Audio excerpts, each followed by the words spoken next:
city with a passionately beating heart.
A city with a passionately beating heart.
really hard.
Muy buenos días.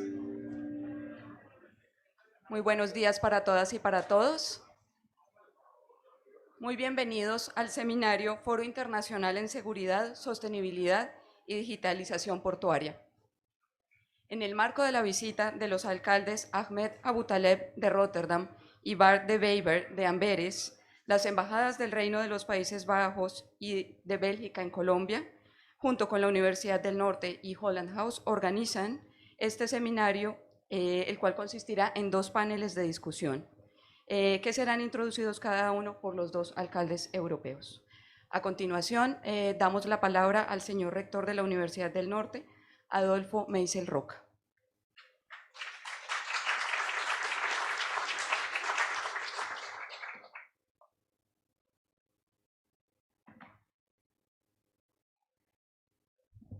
Good morning to all of you.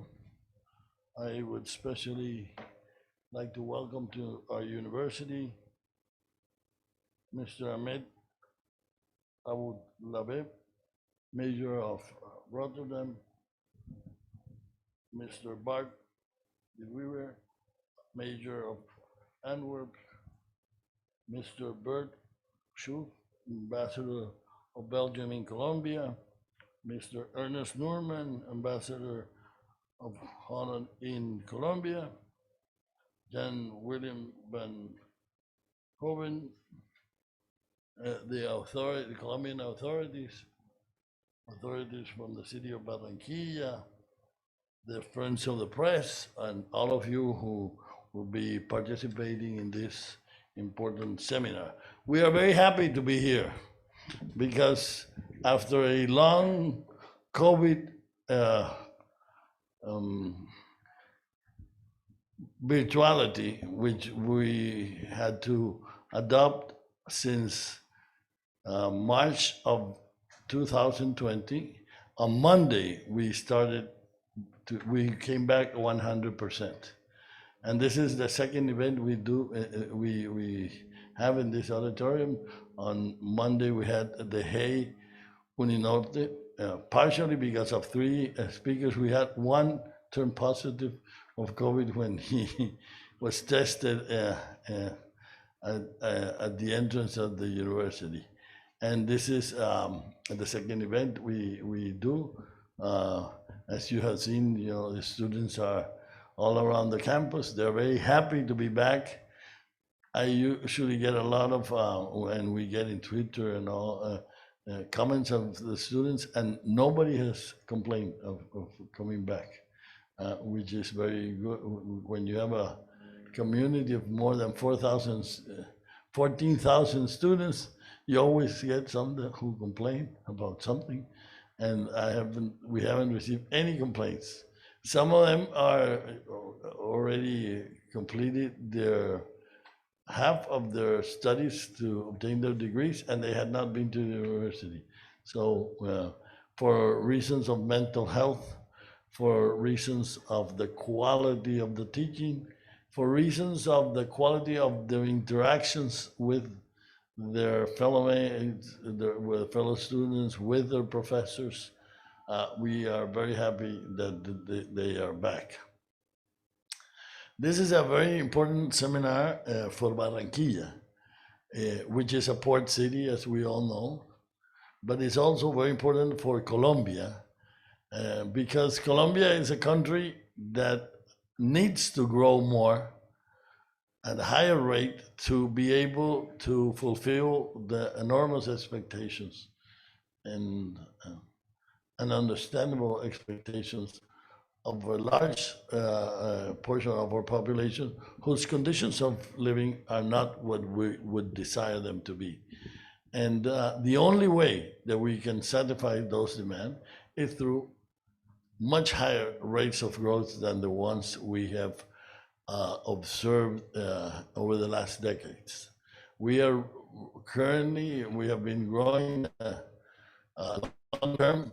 I will speak about this because I am an economic historian.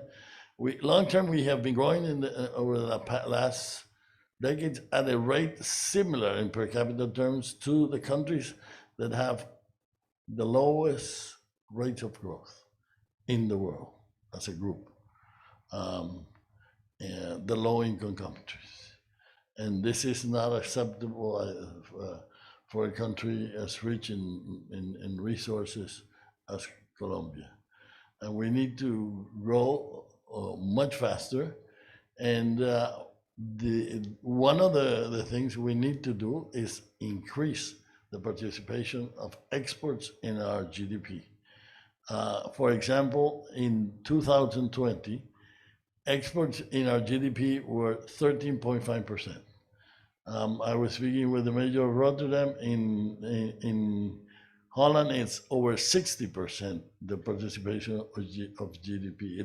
Holland is one of the most open economies in the world, but we are one of the most closed in the world.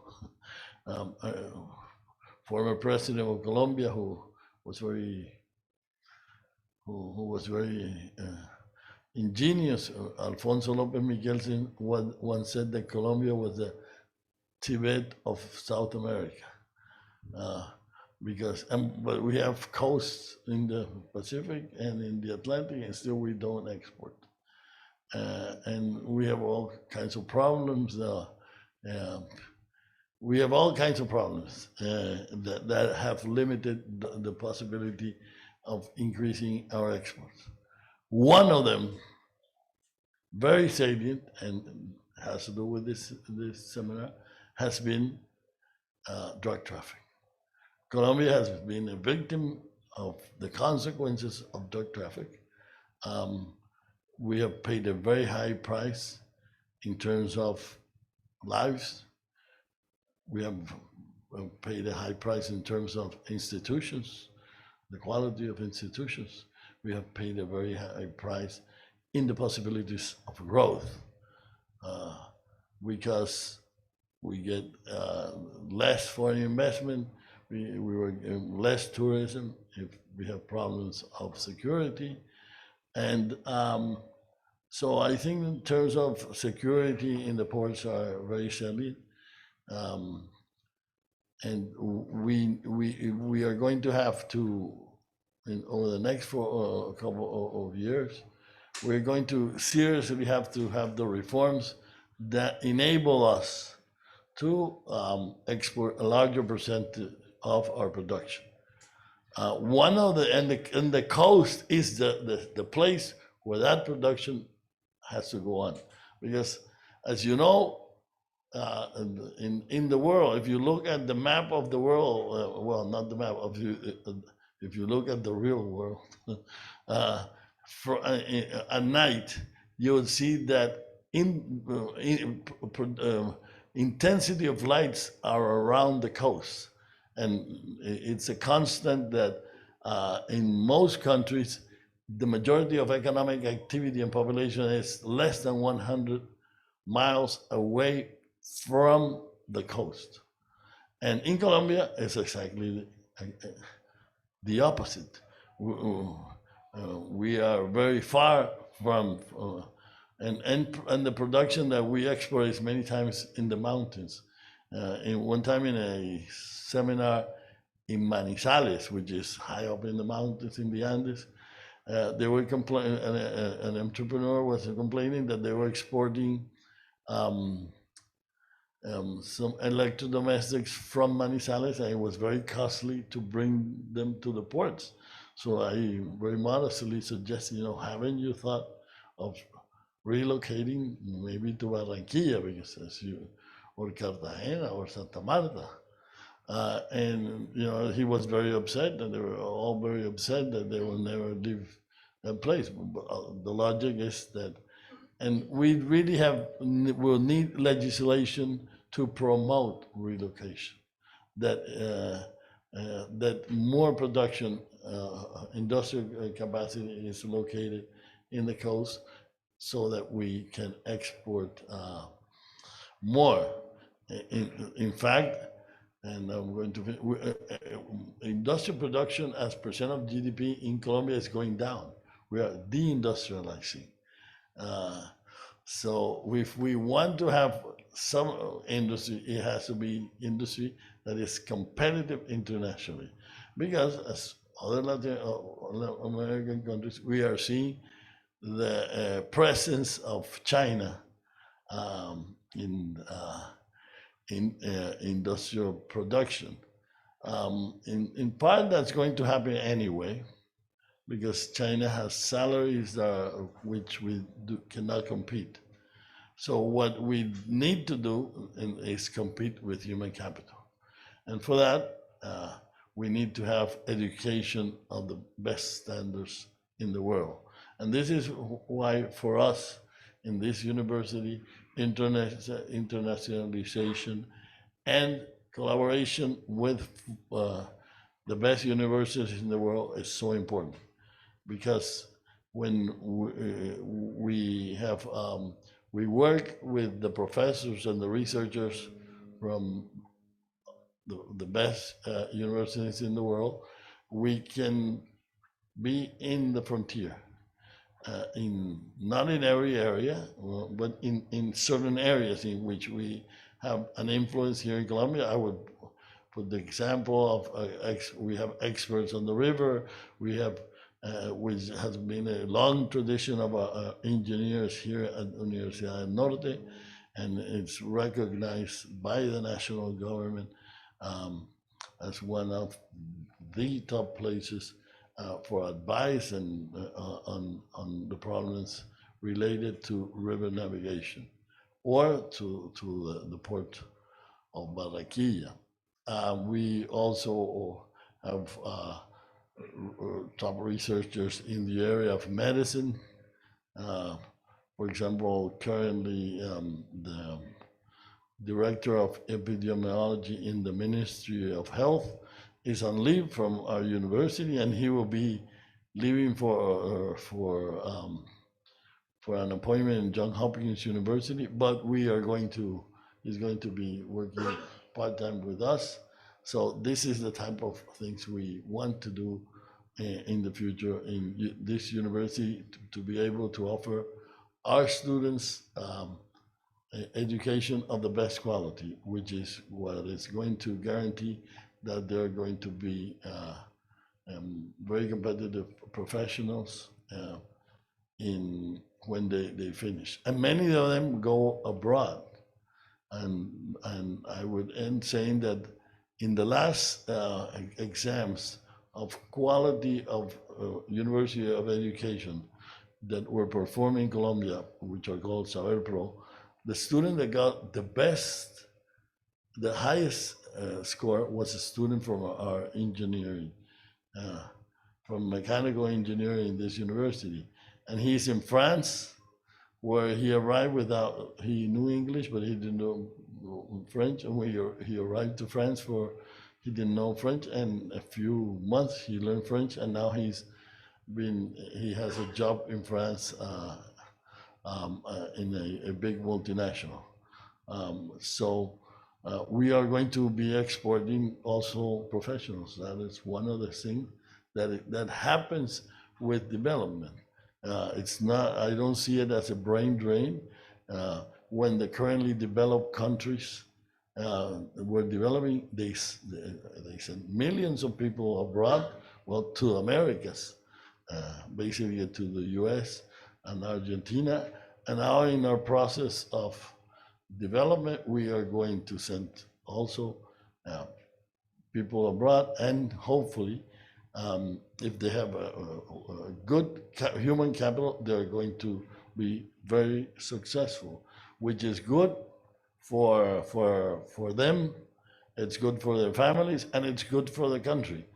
Last year, as you saw, we had $8,000 million as remittances from workers abroad. This is much more than coffee, than avocados, than bananas, than all of these things put together. And that you can only do very successfully if you have good quality of good standards of human capital. So we are very happy to have you here. We look forward to hear you in this seminar, which is being transmitted also through our YouTube channel, and it will be, and we have a large audience, larger than here, where we have a limited number of people who are permitted in this auditorium because of the biosecurity measures that we have taken. So thank you very much to Belgium, to Holland for hosting this conference here in the Universidad del Norte, which will be always open to any initiative that you have. Thank you very much.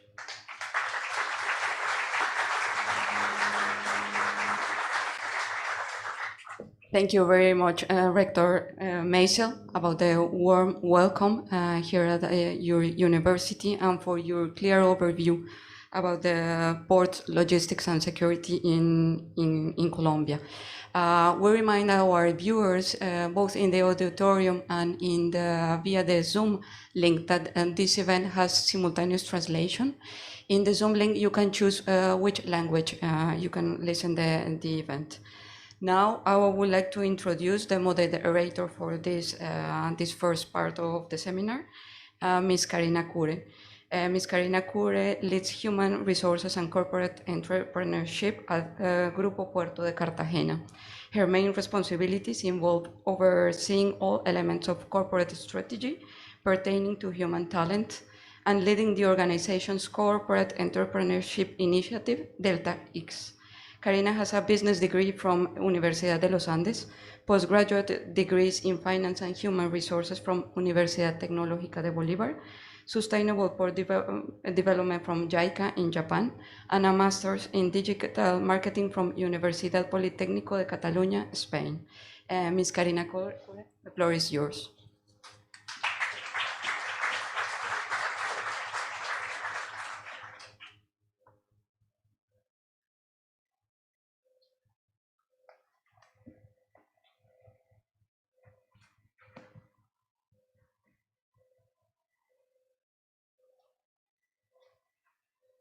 What a great auditorium. Good morning. Hello, everyone. We warmly welcome you to this international forum. Not only the participants that are here, that join us in person in this auditorium, but also those who are joining us by streaming. This morning will be a unique opportunity to share knowledge, ideas, opinions, and future projects related to port sustainability, digitalization, and security. And we have a really great group of panelists. So I will invite them. This group of panelists is integrated by, let me ask them to join this to this panel. Mr. Ahmed Aboutaleb, he is the mayor of Rotterdam. Please, mayor. Ahmed Aboutaleb is the mayor of Rotterdam and has been since 2009. He is a politician for the Labour Party in the Netherlands. Before becoming the mayor of Rotterdam, Mayor Aboutaleb worked as State Secretary of Social Affairs and Employment of the Netherlands. Thank you. The Mayor of Antwerp, Bart de Wever. Bart de Wever is the Mayor of Antwerp and has been so since 2013. He's also the leader of the New Flemish Alliance, a political party in Belgium. For this party, he's also a member of the Belgian Chamber of Representatives. Thank you very much. Lucas Ariza.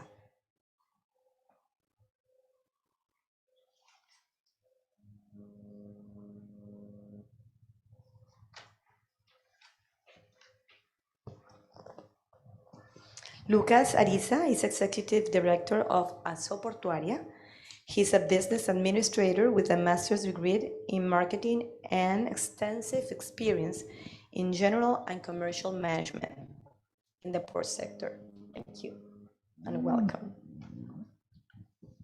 And finally, Humberto Ávila.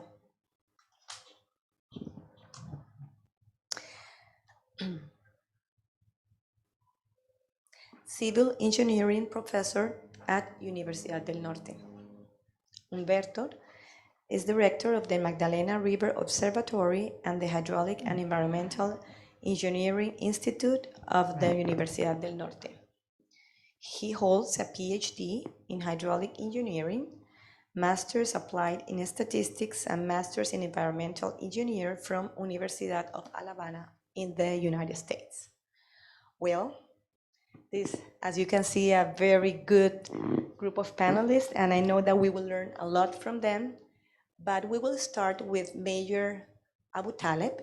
He will give us a 10-minute speech about his thoughts, ideas of the interesting topic of this panel, which is port sustainability and smart solutions. So, Mayor Aboutaleb. Good morning, everyone. Mr. Rector, thank you for hosting us. And it's a great pleasure to be here. My first time in Barranquilla, and it's a pleasure for me to be here together with my colleague and friend, the mayor of Antwerpen. Just for your knowledge, I represent the left party of politics in Europe, and he is representing the right part. But nevertheless, I have no idea for what reason there is a warm contact between us. We lead our cities and work together. And I asked him yesterday, maybe we will start an export project in collaboration between left and right. So, Mr. Rector, let me tell you something about what I really feel when I speak about the transitions that are now involved in it as cities and countries. And it seems that we are doing something completely new, and that's not the case. Humanity started, and Bart de Wever is more historian than I am, but humanity started with doing a lot of instruments with stones. We cultivated products and we made instruments to work on the land by using stone. Everything was made from stone. Even fire was caused by stones. That for a long time, until a guy discovered something with steam. And that was the first revolution. Not hydraulic, steam. And he found it out that you can organize a movement like this using steam. That was the train. The first revolution from stones to steam. And there was a Dutch guy who reversed the movement, not this one, but this one. Professor Hogendijk. Many Dutch don't know the name. I'm an immigrant, so sometimes I love to teach the Dutch people about their own history. This movement, he made a pump. The farmers in the Netherlands could not survive without a pump to dry the polders. And then a while later, somebody discovered that you can transform magnetism in electricity. People like Volt, like Ampere, and like James Watt. The third revolution was there. We moved from steam. Steam is still there in museums. And then we have the third revolution together with steel. Steel and electricity were a strong bond. They're moving to another stage of what I call, and that's important, civilization. So these movements in time were not organized by politicians. Politicians who think that they can organize a new step in humanity, they are wrong. They cannot do that. It's a kind of in itself turned revolution that happens, and most times led by scientists, you people here in this university. And now we are in another stage. It looks like not a revolution, but in the center, in the heart of this revolution, that is the energy transition and the Internet of Things. That's why I think our friends in China might really worry about being the factory of the world. They are now making cheap products, but you will make here all this product made in China with zero marginal cost. 3D printing. 3D printing will replace China as the world factory, driven by Internet of Things. And the energy transition is not a cost. So the world I will promote you today is energy transition is the new economy. Energy transition is the new economy. So a lot of people say with this and the other costs, we have to transform. That's not good for us. That's the new economy. Let me tell you what we do that in Rotterdam. The largest port in Europe, 40 kilometers, 150,000 jobs every day, with a huge effect on the Dutch economy, serving together with Antwerp 500 million consumers in Europe. A huge market. 5 large refineries using fossil sources of energy, making gasoline and making oils for a lot of type of industry. They'll need to be transformed the coming years. Inevitably, that is going to be transformed.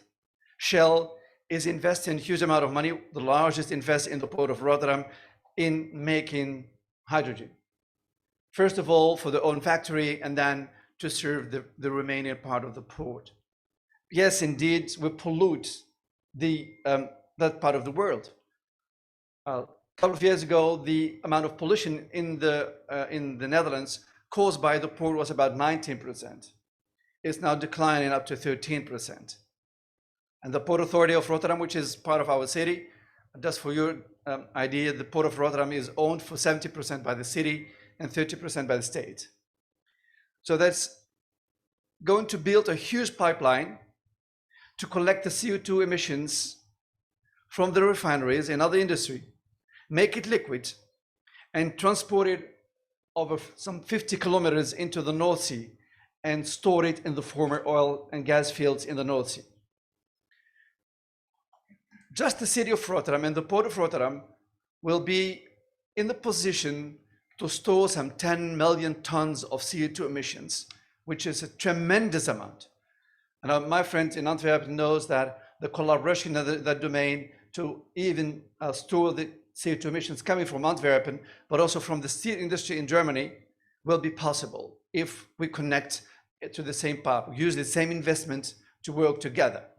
It's there where you see that sometimes competition is good, and sometimes industrial collaboration is the key for a big success. And then the energy transition. We have one windmill in the offshore near to the port of Rotterdam, one windmill that makes 10 megawatts of electricity. Remember that number, 10 megawatts.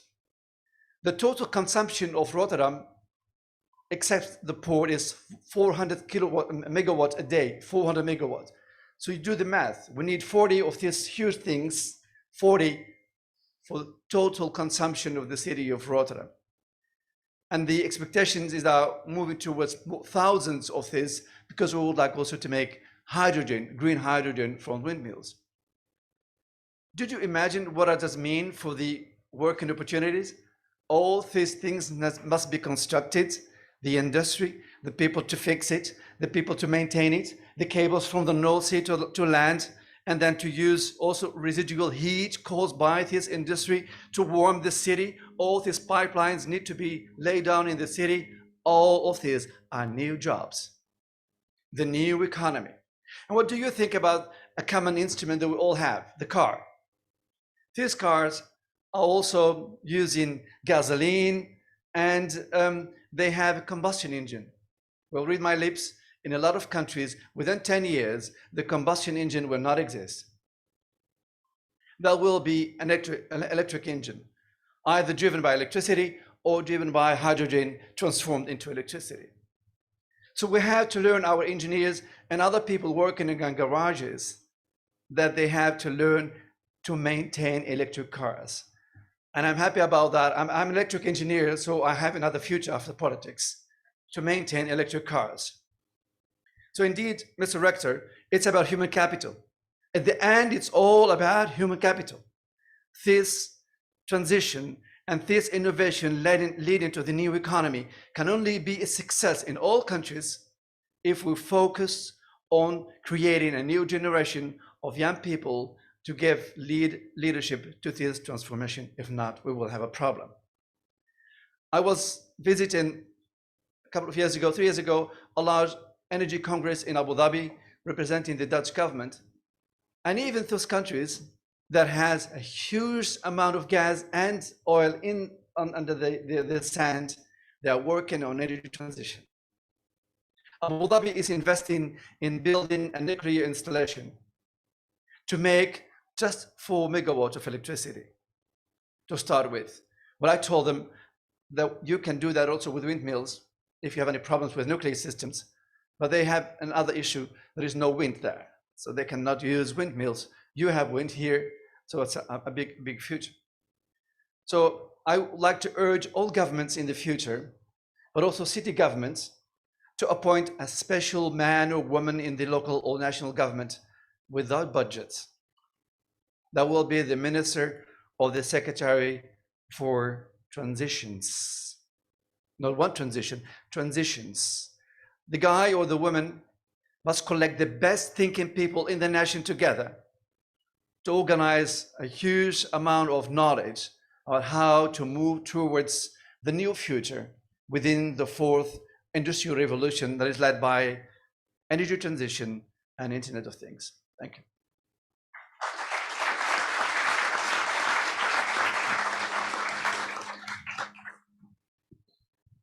Thank you, Mayor. Now I invite our panelists to present your opinions on Mayor's speech, but also on the main topic of this panel. So, Mayor Wever.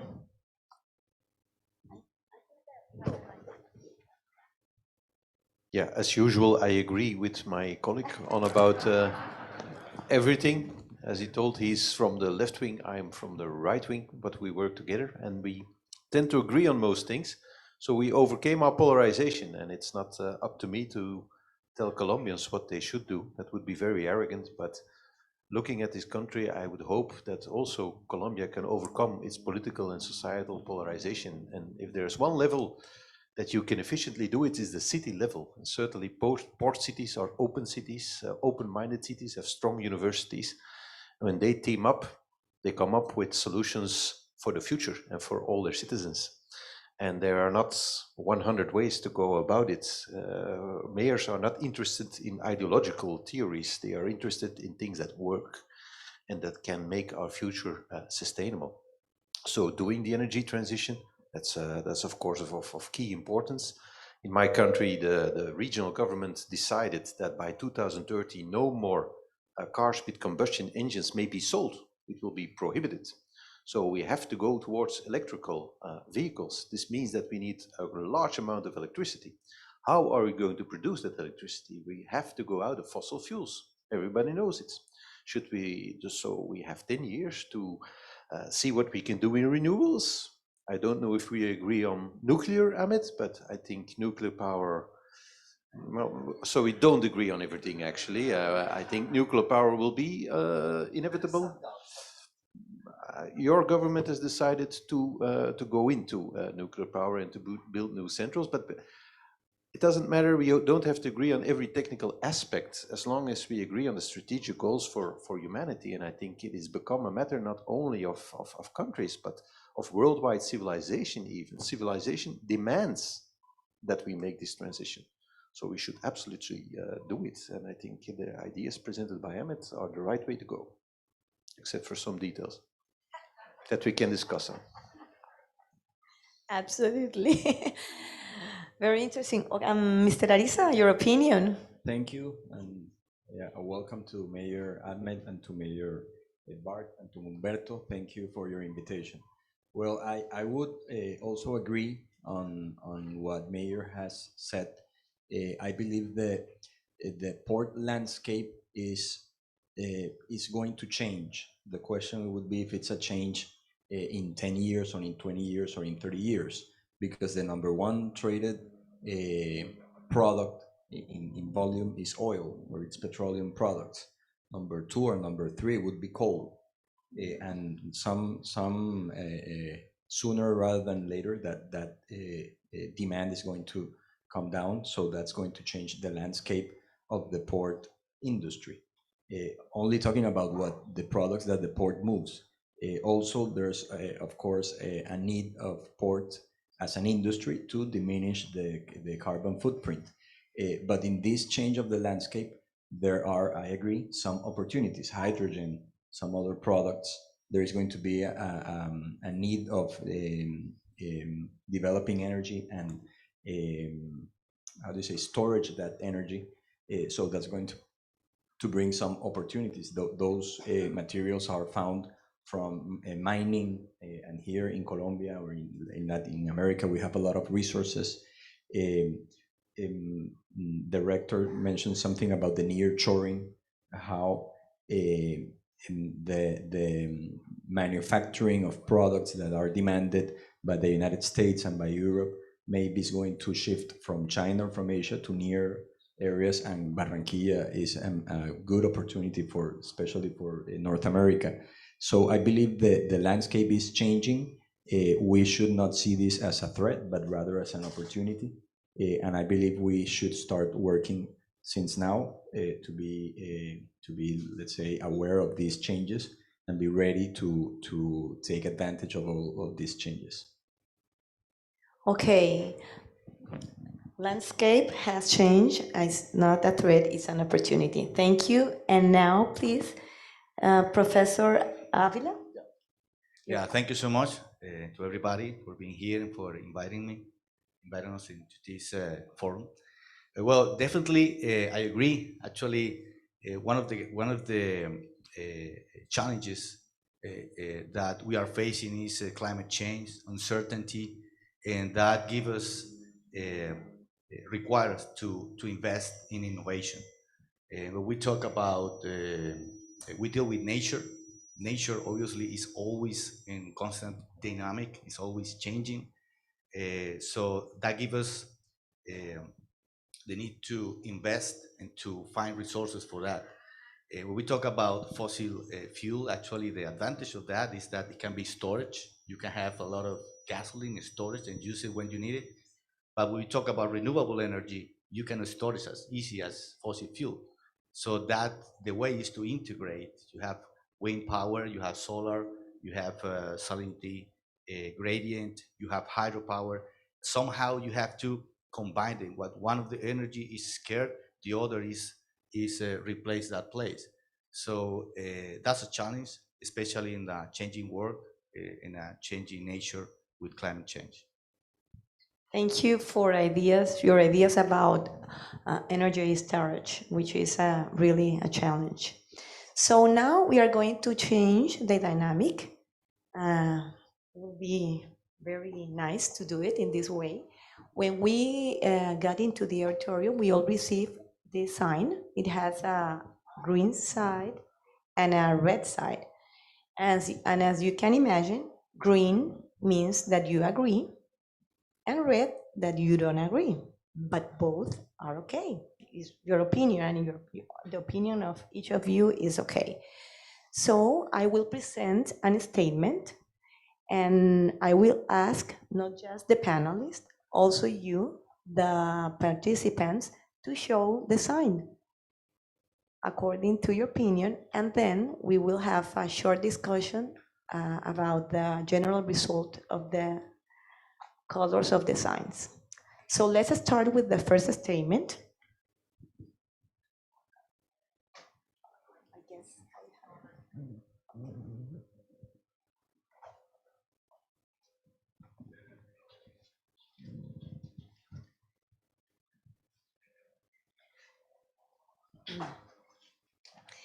Here we have a very, very interesting one. And it says, the first one, lack of resources does not have to be a hindrance for achieving port sustainability. Liz, what do you think, the panelists? Green, red? Green, red, oh, the discussion started. Oh. And you don't have, well, it means green and red. Well, 50-50. And I want to see the auditorium. Green, we have like 70% green and the rest is red.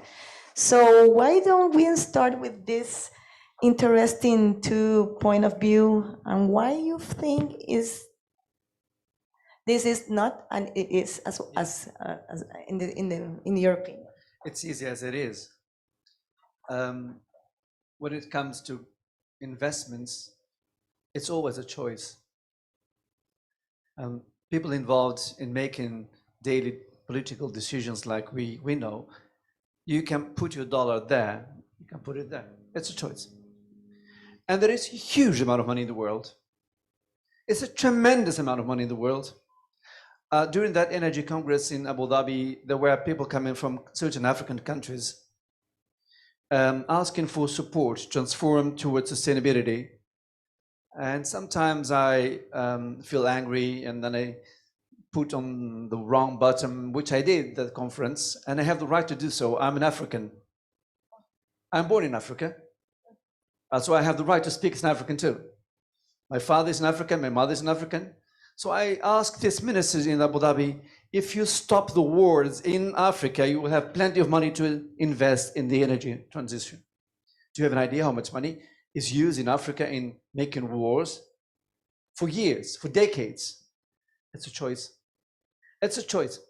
Even in the city of Róterdam, we decided to invest more than 150 million euros, city money, not national money, in the energy transition as a city. And beside that, an additional 300 million euros in creating green areas to absorb the water and to deal with the heat stress in the city. It's a political choice, not more, not less. Very interesting. But Major De Wever. Well, after saying that we agree on almost everything, first point of view, we disagree. I think, and I disagree with most of you I've seen, I think it's a fairy tale. You say we're investing in this, so you're putting in a lot of money, resources. You need to have these resources.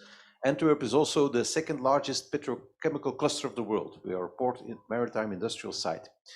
I've been able to convince Jim Ratcliffe, the president of INEOS, one of the largest chemical factories of companies of the world, to build a new cracker in Antwerp.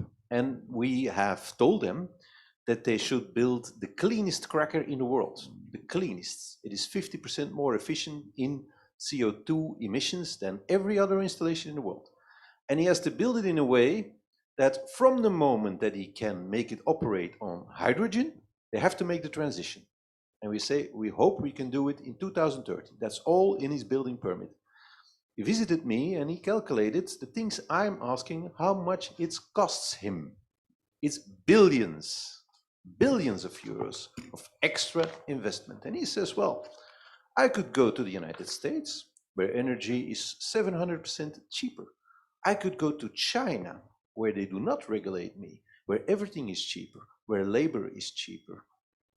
And at the end of the day, he comes to Antwerp. Why? Because he thinks in the long term. And in the long term, this will be profitable. But in the short term, you need, a shitload of money to make the transition. So saying that with goodwill, you can simply make the transition, it's simply, I think it's a fairy tale, it's naive.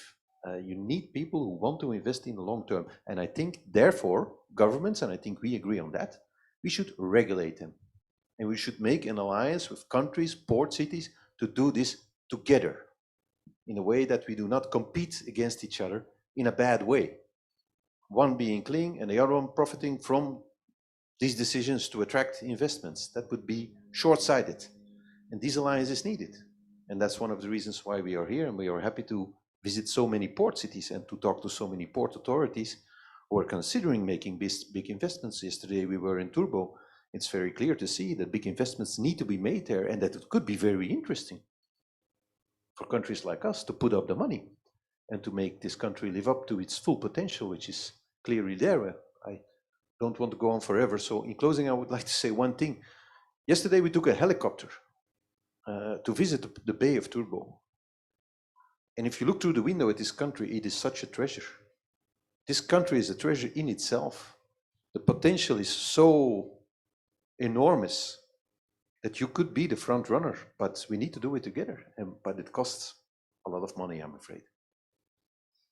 It costs money. Well, we had another red, and please, your ideas will be. I think any sustainability effort could be done in a lack of resources scenario, but that will be a scattered effort. I mean, in order to achieve sustainability, you need to have resources, actually. When we talk about resources, not only money, but human capital, knowledge. And in order to get that, actually, you need to invest. Yeah. And we talk about research here at the university. Sometimes we have to go to the field, make some measurements, and to support some students. You need to have resources for doing that. Also, we're talking about long term. At the end, when we talk about sustainability, the idea is that at the end it gets sustainable. That investment gets sustainable. But in the short term, definitely you need to have resources. Additionally, the word sustainable implies that you have to have resources to keep it that way, especially, as I said before, on an uncertainty world. If you have a climate change, things are changing. Every 10 years, you have a new challenge, and obviously you need to have enough money. Now, a country or a port doesn't have to have all the resources to do their job. That's why cooperation is important. Some city has something that the other not. So transactions, cooperation, that's the way to get the resources in a lack of resources scenario. Thank you. And finally, Okay, thank you. Well, your turn. Yes, I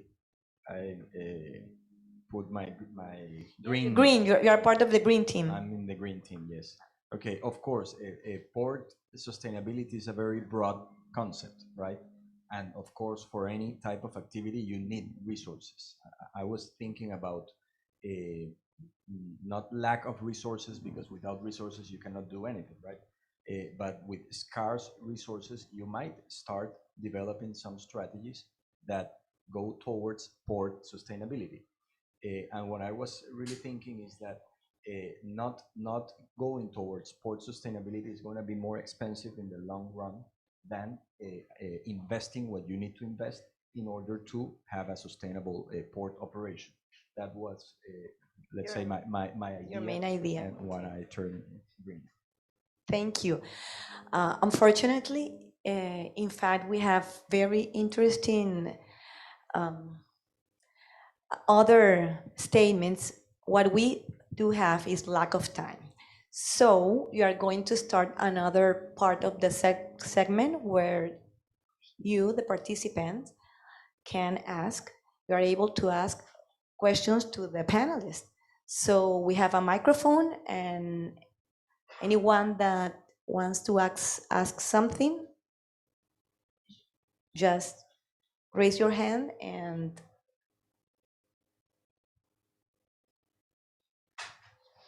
in the last row.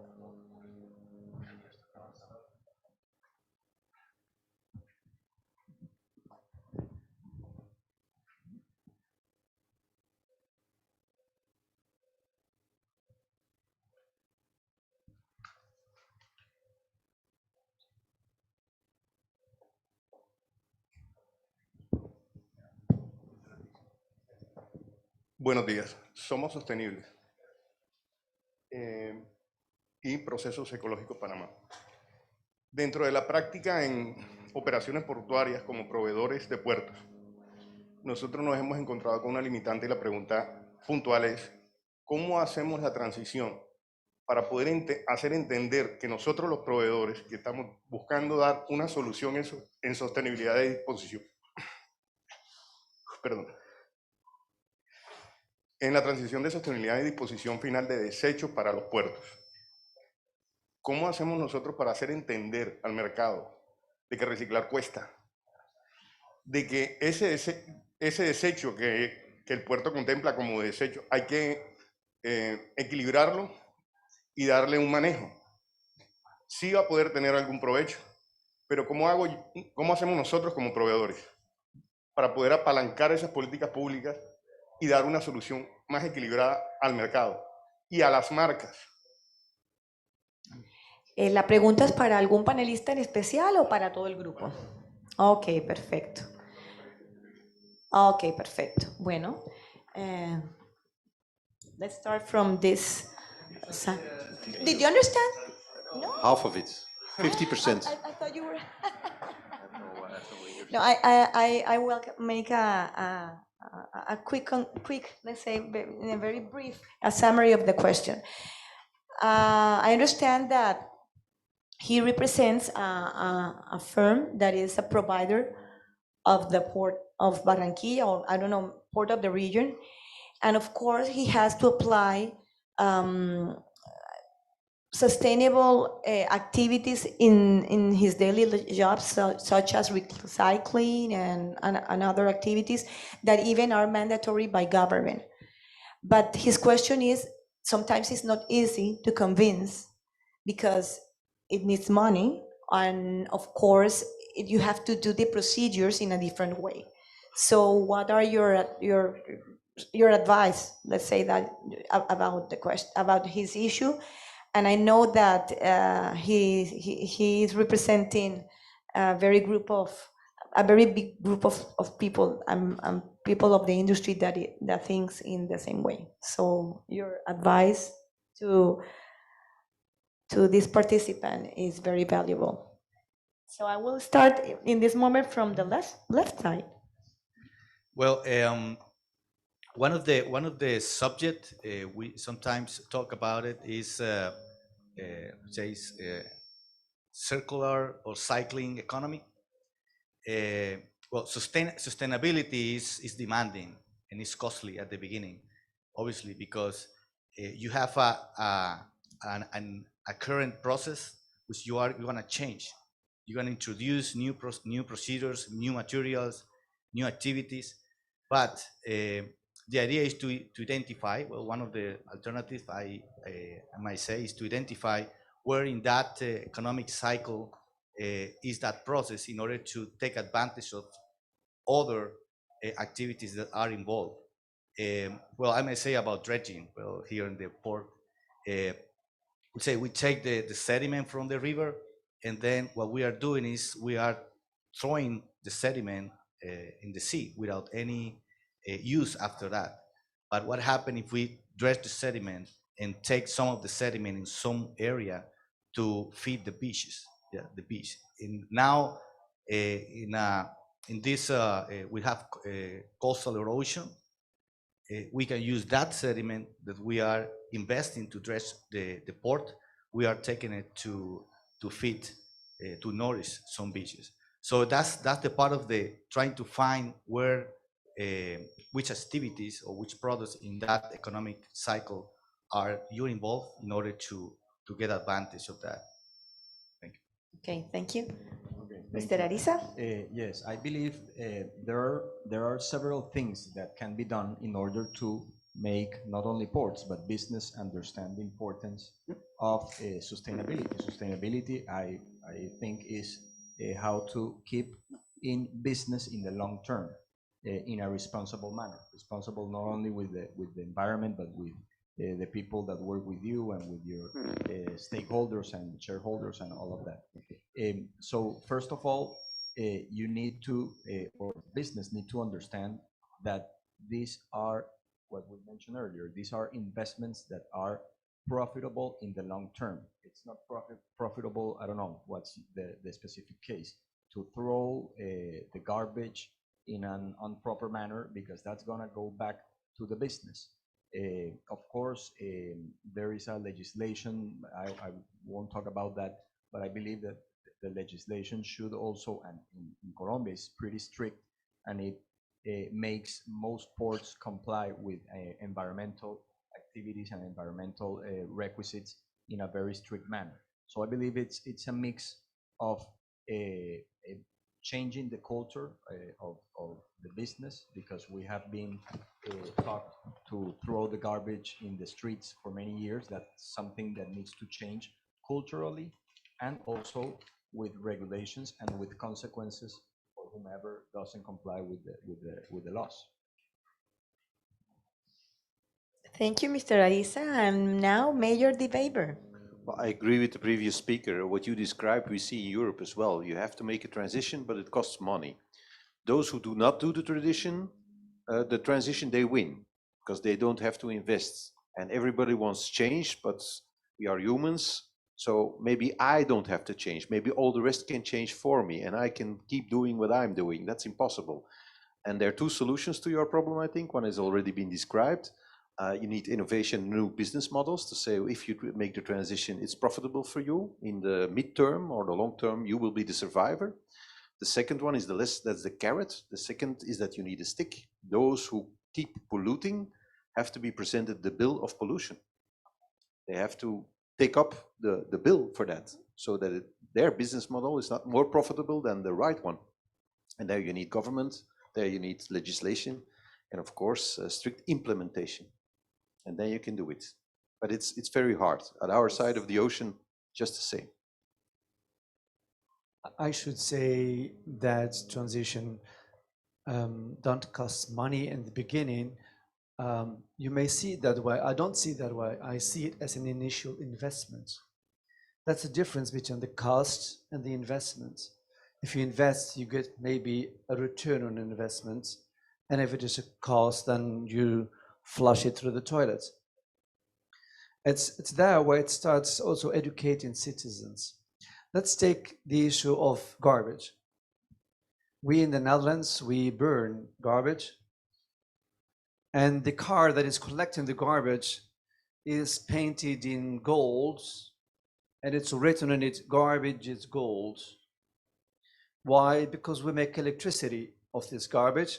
We burn it to make electricity, and it gives us hot water, 100 degrees, and use it to heat the houses. You will not be in need for heating houses here, but also to feed the air conditioning. So what if, the problem is that we are acting in a rectangular that way, and we are expecting that the change will happen within that rectangular. Completely wrong. You don't need to be Einstein to understand that if you continue to do what you did, you will have what you get. There will be no change. So no, we have to change that formula. Maybe the new format will be like this, not longer this way. That's what requires the change. Otherwise, there will be no game changer. So what if we decide to give these citizens 1 cent, just theoretically, 1 cent per kilogram of trash they throw? Or if we give them 5% lower cost for electricity if they collect the garbage in an appropriate way, then there will be certainly someone who is building an installation to burn this trash to make electricity. Win-win. Well, we have to change that. And the government can support that with legislation. So it takes a lot of people to tango, not only two, a lot of people to tango.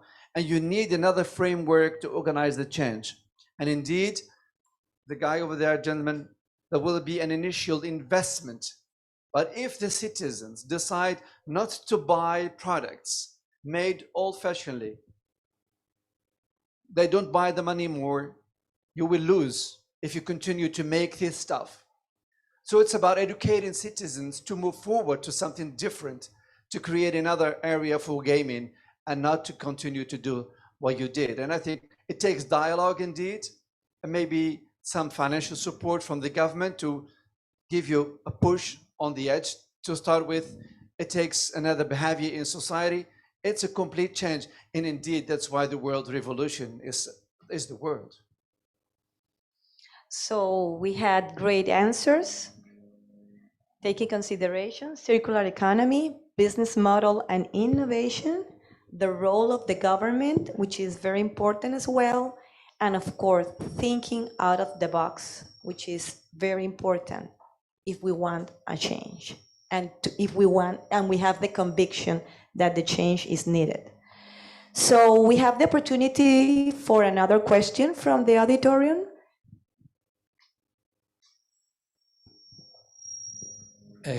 Good morning, my name is Fabio Zapata. I'm the president of the PIAN National Section here in Colombia.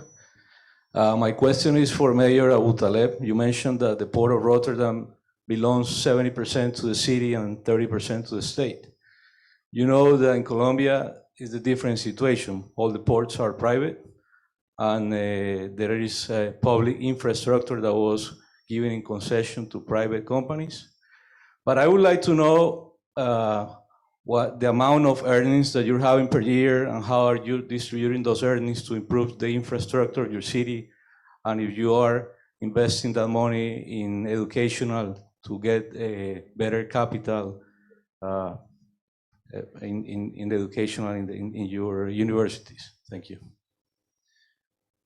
The Port of Rotterdam is a large port, and the turnover last year was €500 million. That's the benefit for the port itself. And the part of it that is transferred to the city as earning is 75 million. So we add that money to the city budget as a black number is going to the city budget. We have €3.5 billion as a gift from the national government, which is free to the city to decide how to deal with it. So add that 75 million to that budget, and it's up to the city government, the mayor, the vice mayors, and the city council to decide what to do with it. So there's not a special target for which this money is used. It's just augmenting the city budget, which we use for different things. And the remaining money in the Port Authority is used completely to manage the port as a whole. Bridges, roads, cables, infrastructure, quays, dredging, part of it is done by the national government, and also paying the rent for the enlargement of the port. We created some 20,000 hectares of land in the port extension that has been done by money that we attracted from the banks, was about €3 billion. And the Port Authority is about to finish paying this amount of money to the banks. So we use 75 billion, and the remaining money is to be reinvested by the port itself in the quality of the port. And I think that Antwerpen has more or less similar formula. Other numbers, but similar formulas. Well, one last question. Okay.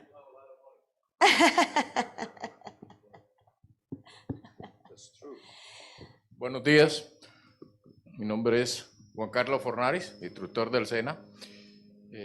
Ya yo pienso que esto no es únicamente de sostenibilidad de los puertos, ya esto no es de cambio climático, ya esto es cambio de mentalidad.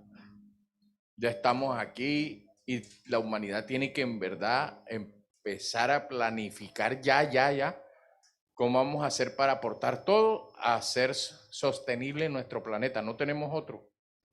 Entonces, cada vez que compramos una botella de agua, un papel, una servilleta, un vaso de plástico de un solo uso, tenemos que empezar a cambiarlo. Ya no es cambio climático, ya es cambio de mentalidad. Gracias, no era pregunta, muy amable. Okay. Thank you. So one last question, because it's already time for coffee break, and I know it's very interesting, but just one for you. Yes.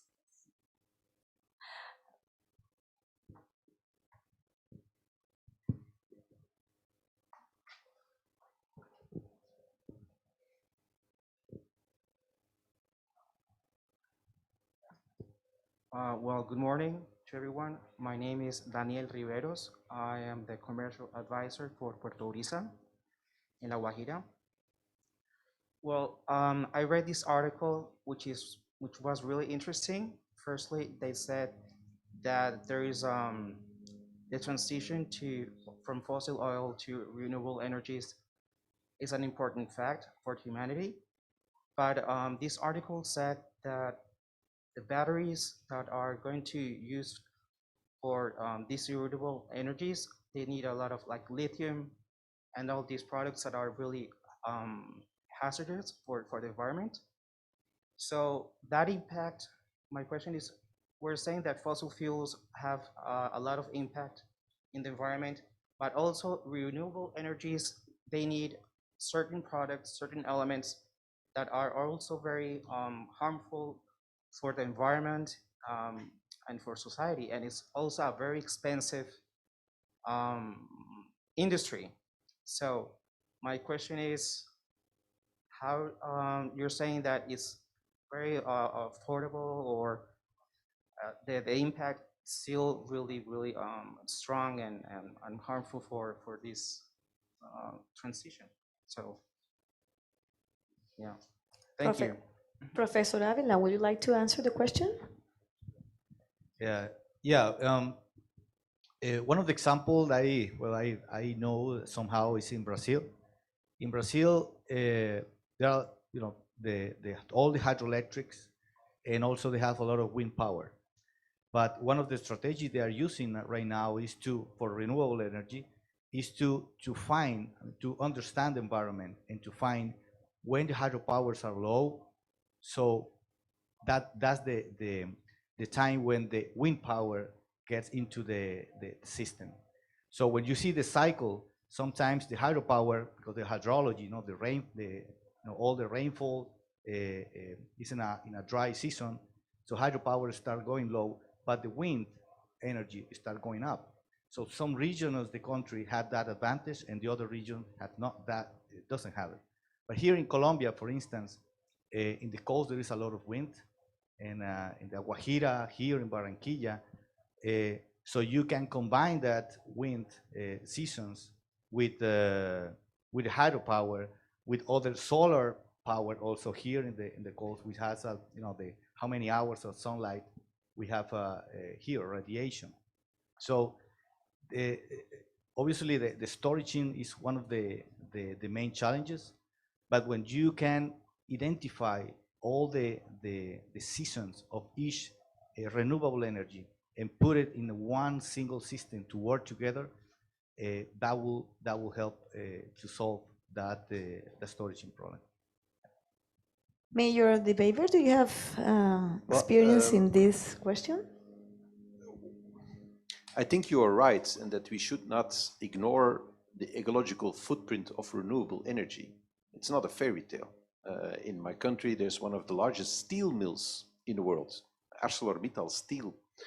And they produce all of the steel that is used to build the windmills in the North Sea. But the steel company is one of the largest emitters of CO2 in Europe. They're in the top 10 of companies, factories emitting CO2. So we should not be naive about that. And I agree that we need a healthy energy mix. The idea that we can abandon fossils and go 100% to renewables and our problems will be solved is simply not correct. It's one of the reasons why I'm so pro-nuclear, Ahmed. I'm so pro-nuclear.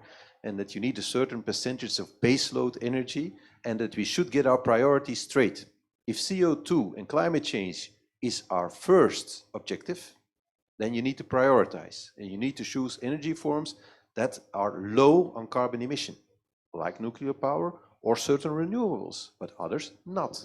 You have to be realistic about these things. A small addition, if you don't mind. This is exactly the kind of arguments people that are conservative in this type of energy use not to transform. So, yeah, we'll use now a type of pollution, and if we move to something different and the pollution remains, don't do that, keep what we have. Be warned, don't trap in. And it's really important, if we use hydrogen produced in a clean manner, you tank 3 kilos of hydrogen, you tank exactly the way you tank your car now, you drive 500 kilometers, you tank again, and the only thing you need is a transformer in your car to transform hydrogen into electricity. The chairwoman of Shell in the Netherlands is driving in such a car, no battery at all. So we're now in a kind, that's the funny thing about the transition is that they are playing with a couple of models. It's hydrogen, it is batteries, it's other types, an energy mix, which is really important. So, and at the end, 30 years, indeed, that is, it takes a generation to move to that level. We will have a new stable system of energy in the world. But now we're playing with a couple of variables, and it's okay to play with variables now. We do batteries, we do all the other things, and I think it's really important to be keen about that the transition is not one thing. It's a lot of flowers to flourish. Take time and take investments. Okay, thank you. And last but not least, Thank you. Mr. Arisa. Thank you. Okay, I would add to this discussion that, I mean, I agree. Every energy emission has a footprint, has a carbon footprint. Speaking specifically about port sustainability, I believe that in the port industry, in the maritime industry, what we should start thinking about is how to diminish that footprint. And that's not done one day to another. We should start now thinking about a plan that it might take 10 years, 20 years, 30 years. We have seen in Europe recently that because of weather issues, these windmill towers didn't function as they were planned. So that's not something that can happen one day to another. So we should be aware about what's the footprint, what are the type of strategies that we should start now introducing to the port and to the maritime activity, and be aware of the energy mix and start taking these small steps that with time they would start to be bigger. I wanted to add an example. Many years, like 15 years ago, I used to work in the agribusiness, and the banana growers in Colombia were starting to be aware of the EUREGAP, which was a certificate that the European consumers started to ask for the growers. That began as something like a nice to have. Okay, so I have EUREGAP, so I'm okay, it's nice to have it. Now it's a requisite to export bananas and maybe many other fruits to Europe and to many developed countries. I believe that's something that's going to happen with the port industry and with the maritime industry. It will start as a nice to have a low carbon footprint, nice to have energy, sustainable energies, but maybe, I don't know, 10 years, 20 years, it's going to be a must. So the European shipping companies are going to ask for a green certificate for a port in order to add them to their itineraries. That's something that's going to happen. So we should start now thinking about those small steps. I have one little complaint. Is that okay? I'm in Colombia, and I spent a couple of days in your great capital and now here. And I asked the ambassador, can you tell me why there is no bananas at the breakfast? The country of bananas. No bananas at the breakfast. Who is in, who They is are in all charge? in Belgium and in Netherlands. Change that, please. I saw boxes full of bananas in the port of Turbo, but on the box was written sent to Antwerp. Sorry, Ahmed. I have to say something. Unfortunately, time is over. The coffee break is already ready for all of us. I will let you at 10:30 in this auditorium, and I promise that the second panel will be as interesting as this one. So, thank you to our panelists, and please give them a big applause.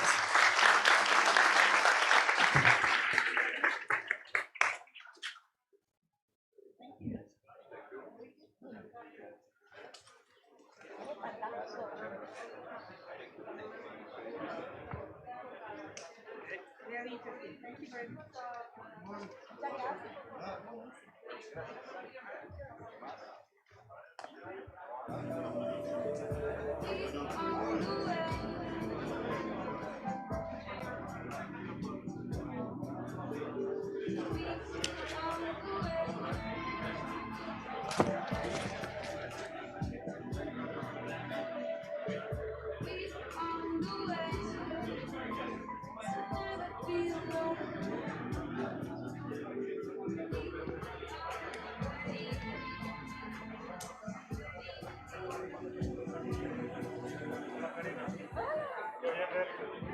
Sí, claro. Ya sabemos. No, sí, ya. ¿Cómo estás? ¿Cómo salió bien? Muy bien. Ah, bueno. Pues perfectamente. Pues, la asociación. Y lo que la intervención de la ¿Perdón? quería la intervención de la gente participara. Sí. Tenemos muchas cosas, todo así. Fue muy bien que usted nos dijo. Vemos una vez más el público para que una vez ellos, una vez gracias. ¿Estamos listos para el segundo? Sí, usted.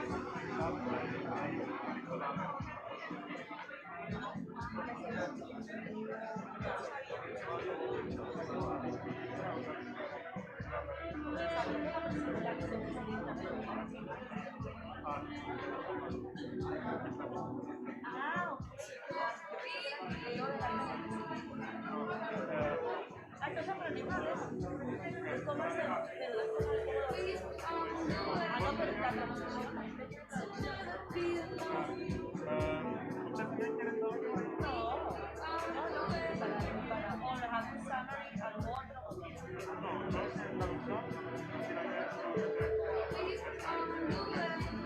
Aunque ella lo diga,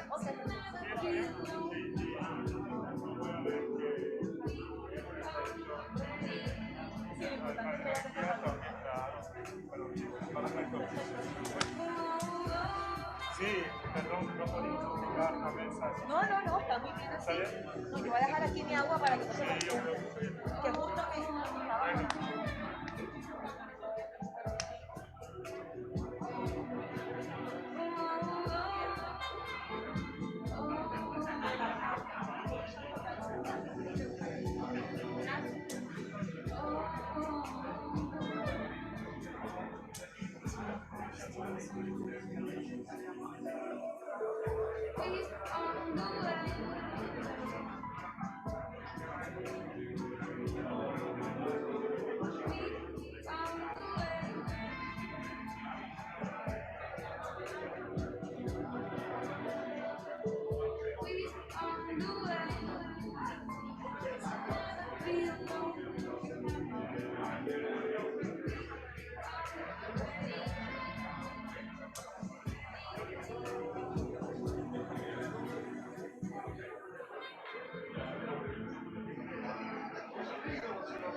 Alcalde, me gusta ver esa vuelta de el puerto, la maternidad, moderadora, bienvenido.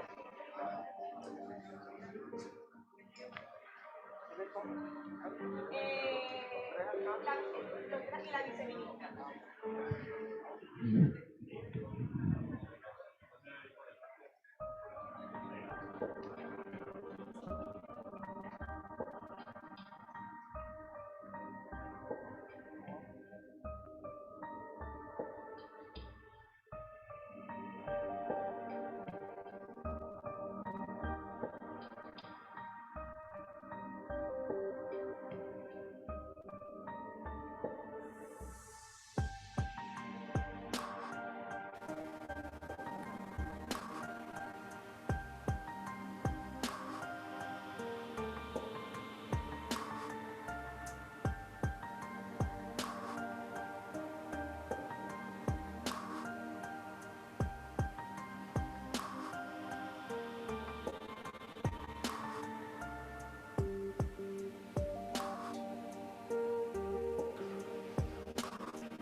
Okay, now we will start our second panel.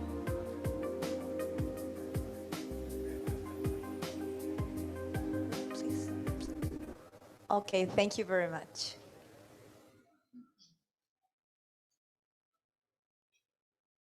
This second panel has a very interesting topic, which is port security and port digitalization. For this panel, we have great panelists as well. And again, with us, Mayor Aboutaleb from Rotterdam and Mayor de Wever from Antwerp. But also, our new panelists are Olga Lucía Ramírez.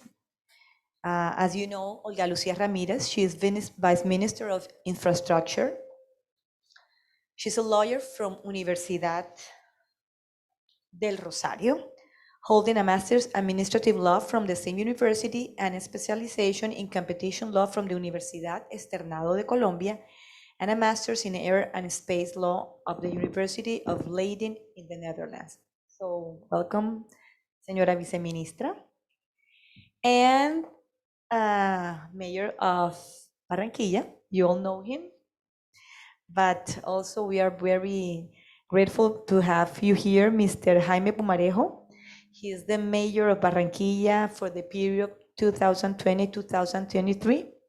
He was Minister of Housing in 2017, and he has also served as Secretary of Economic Development of la Gobernación del Atlántico, and advisor for competitiveness for the Departamento de Atlántico as well. So we'll start with Mayor Wever. He will give us a short speech about his ideas and his experiences related to port security and port digitalization.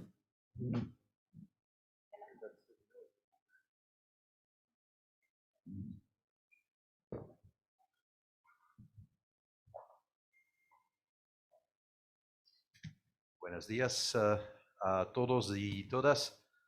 Es un honor para mí de estar aquí y de hablar por usted. Now you think, oh, the gringo speaks Spanish as well, but unfortunately not enough to continue in Spanish, so I'll do the rest in English. Like your rector, I'm an historian, and I have to talk about digitalization, so you can imagine I'm very nervous, but it's an important subject. And my ambassador told me, people in Colombia, they love slides. So I've made some slides, and I've made some notes that I forgot. We'll go to the first slide. I hope we go to the first slide. Okay. So we are a world port. We're one of the largest ports in the world. The only one bigger in Europe, unfortunately, is Rotterdam. We are friends, but also competitors. But we are a very old port. We were a main port, a world port, already in the 14th century, and certainly in the 15th and the 16th century. A lot of ships sailed from Antwerp to you, to the New World, to Colombia. We were in the same Spanish Empire. I'm an historian. So Carlos Quintos, Felipe Due, that's were your emperors and that were our emperors. And so we were connected. We are connected for many, many centuries, and we still are very connected. Rotterdam and Antwerp are the first ports of call for all trade from and to South America. So indeed, the bananas that you didn't find at breakfast, Ahmed, you can come and eat them in Antwerp. They're all going there. They're all going there, which is a good thing for you, for us, and of course a good thing for you. Then, there we go. Here you have the main figures of our port. I will not go into that because I only have 10 minutes. These are our key numbers, our key figures. You can imagine that now world trade is under pressure. We had the pandemic. We hope to see the end of it, but the global supply chain is under a lot of pressure. We have a lot of problems getting it going again. But that's not the main subject of today, so I'll pass to the next. Go to the next one. Nothing is happening. Okay, oh, there we are. And it's gone. And it's not coming back. There we are. We have three strategic priorities if you talk about the subject of today, sustainable growth. Ahmed already went into that. And we are still growing as a port, which is a good thing. We've each year reached record volumes of trade. Even during the pandemic, we didn't suffer a lot, and we're growing again. We need a targeted transition, and targeted transition means, of course, for us, mainly digitalization as well, and we need to become a resilient port. Building a secure, safe, and resilient port, that's the main issue if we talk about the immediate future of our ports, but I think about any port around the world. And that is why we are trying to build a digital system in Antwerp, collecting data in real time, big data. And you need sources to collect the data from. So as you see on the slide, we've been installing sensors, we've installed cameras, we're flying with drones over the port. We have all kinds of systems to give us real-time data, and the idea is to build a global digital system that is the digital twin of our port. Here you see it's called APICA, the project, with all the sources of data that are around it and that feed the APICA system. Here you see a visualization of what is the digital twin of Antwerp. If you bring it on your interface, it looks like this. It's the Port of Antwerp, and you can see on your computer screen everything and every condition in real time in the port. That is the ultimate objective. We're not there yet, but we are getting it operational, use case after use case.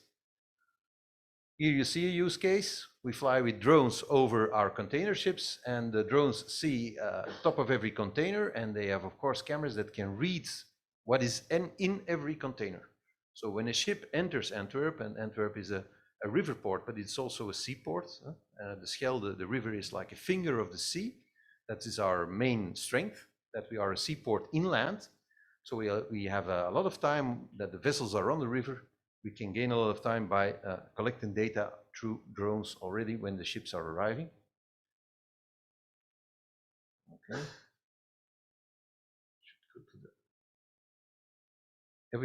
Every time I try technology, something goes wrong. And usually everything. Here we are. That's another example of a use case where we use different kind of cameras, getting different kind of images with lenses. You can have heat-seeking cameras, all kinds of images that are uploaded immediately into the APICA system. Here you have sensors that that we call digital noses that are all over the port, and they can literally smell what's going on. If there is pollution, if there is a dangerous toxic in the air, these eye noses immediately reported into the global digital system. And the drones, I already talked about that for automatic inspections. Here you see a use case of the fire department. We had a huge fire on one of our terminals, unfortunately, and you see in the right corner the drone image, which helps the fire department to see where is the heart of the fire, what's going on exactly on the terminal, and that helps, of course, the people on the ground, the boots on the ground, to deal with the situation as efficiently and as rapidly as possible. Then there's 5G. We've set up a 5G network for the port itself. Everybody wants 5G, but we know it takes a lot of investments to get a nationwide 5G network. We decided not to wait for it. We've got a dedicated 5G network with hardware that only serves the port authority and the police and the fire department, which allows us the exchange of information at an incredible pace. And if there's one recommendation I can give you is that you need to get this done as fast as possible. 4G, 5G, it's not 4G, 5G, it's not 20% more. It's an enormous revolution where enormous amounts of data and also images and visual information can be passed on from one service to another service. So we did that, and that is going up in the air as we speak, actually. A lot of high expectations of that. The potential of 5G with the drones, and then the images of a drone that can go real time into all kinds of systems, helping Port Authority and emergency services. So smart cameras, sensors, that is what we've been doing. And then you see the rollout of our plan to digitalize the port and to finish the global digital system of our port. And we should be there in between 3 to 5 years. And 5G, for example, I forgot to talk about it, will allow us to get driverless vehicles and boats. And we're already testing them. We have a canal going from Antwerp to Germany, and the first boats without a pilot, it's not a pilot, it's a captain, without a captain, with nobody on them, are already being tested running up and down the Albert Canal, which is a straight canal. It's ideal to test this technology, but you need, of course, a 5G network, because you need a tremendous amount of data that ship needs to collect in real time to run accident-free, to run safely. But this is, of course, revolutionary. If we get this done, this will improve our efficiency and, of course, our cost efficiency for our global trade enormously. And then finally, maybe a word about cybersecurity, which is of the essence. If you build a system like we're building, and I tried to explain it to you as best as I can, then you have to realize that, of course, this system becomes as interesting to attack for criminal organizations or evil competitors as your actual hardware, as your physical infrastructure. So the security of the system becomes critical, because if they can hit it and if they can shut it down, the consequences are enormous. The consequences are tremendous and terrible. So if I have to give a second recommendation, one, you should get into these things. You certainly should get into 5G, but you need to invest as well in the security of those systems, because that is of the essence. And we've seen, unfortunately, attacks coming in from Russia, maybe not the country, but certainly people in Russia, and of course China. And if you invest in these kind of systems, this was not in my notes, but I'm going to say it anyway, choose very wisely where you buy your hardware.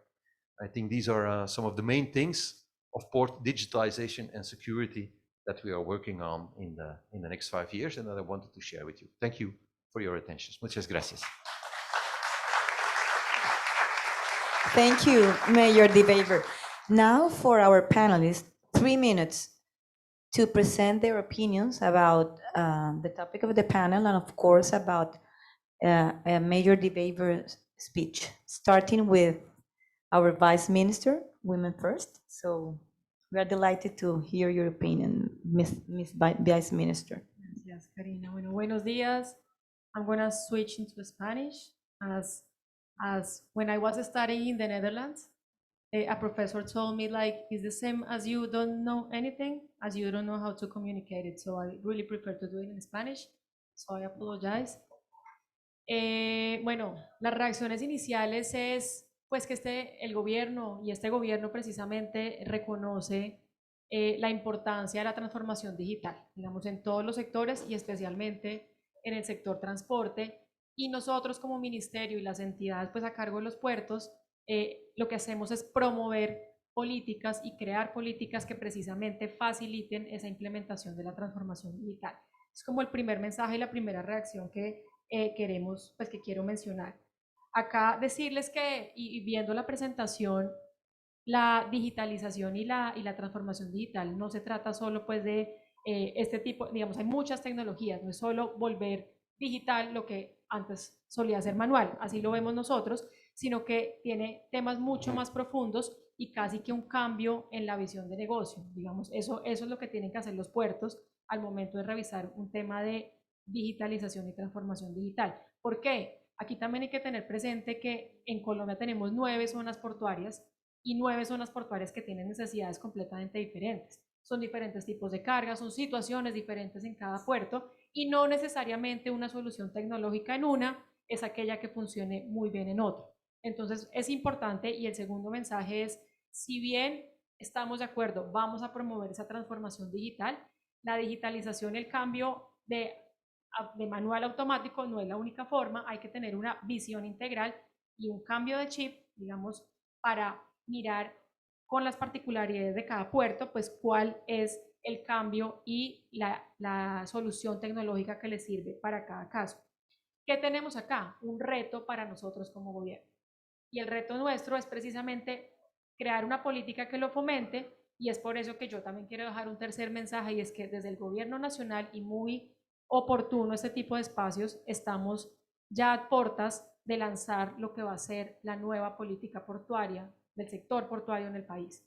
Recordemos que el último COMPES y política portuaria es, Giovanni, ¿me recuerdas? 2011, 2013. Entonces ya estamos en una era que tenemos que actualizarnos, que tenemos que ir a tono con los retos que tiene el mundo, y uno de esos es por supuesto la digitalización, y una de las líneas que va a tener nuestra política portuaria es precisamente crear esos incentivos, esos lineamientos que mejoren la eficiencia portuaria. ¿Eso que va a crear? Eso que tiene muchas tecnologías, por eso digo, es digitalización, es analítica predictiva para manejo de datos, es el tema de los drones, es el tema de los sensores, es el tema de escáneres. Entonces, eso es lo que estamos tratando de revisar nuestra política para precisamente, aquí no es, antes se llamaba COMPES de expansión portuaria. Realmente le estamos tratando, le vamos a cambiar el nombre porque aquí no es siga creciendo, creciendo. De hecho, hoy la realidad nos da que estamos en una sobrecapacidad en infraestructura, pero aquí lo que se trata es hacer mucho más eficientes los procesos y por supuesto pues la tecnología es una ayuda para eso. Simplemente terminar que acá se requiere un cambio de chip, eso sí es una realidad, es un cambio cultural, es cómo hacer las cosas diferentes, cómo hacer las cosas nuevas para los puertos, cómo voy a ver yo el negocio del mañana, el día de mañana con estas alternativas. Y pues finalizaría diciendo que Colombia, cuando hablan de drones, de sensores, eso me complace mucho y nos acompañan de la ANI, y es que en Colombia ya hemos avanzado mucho en esa dirección.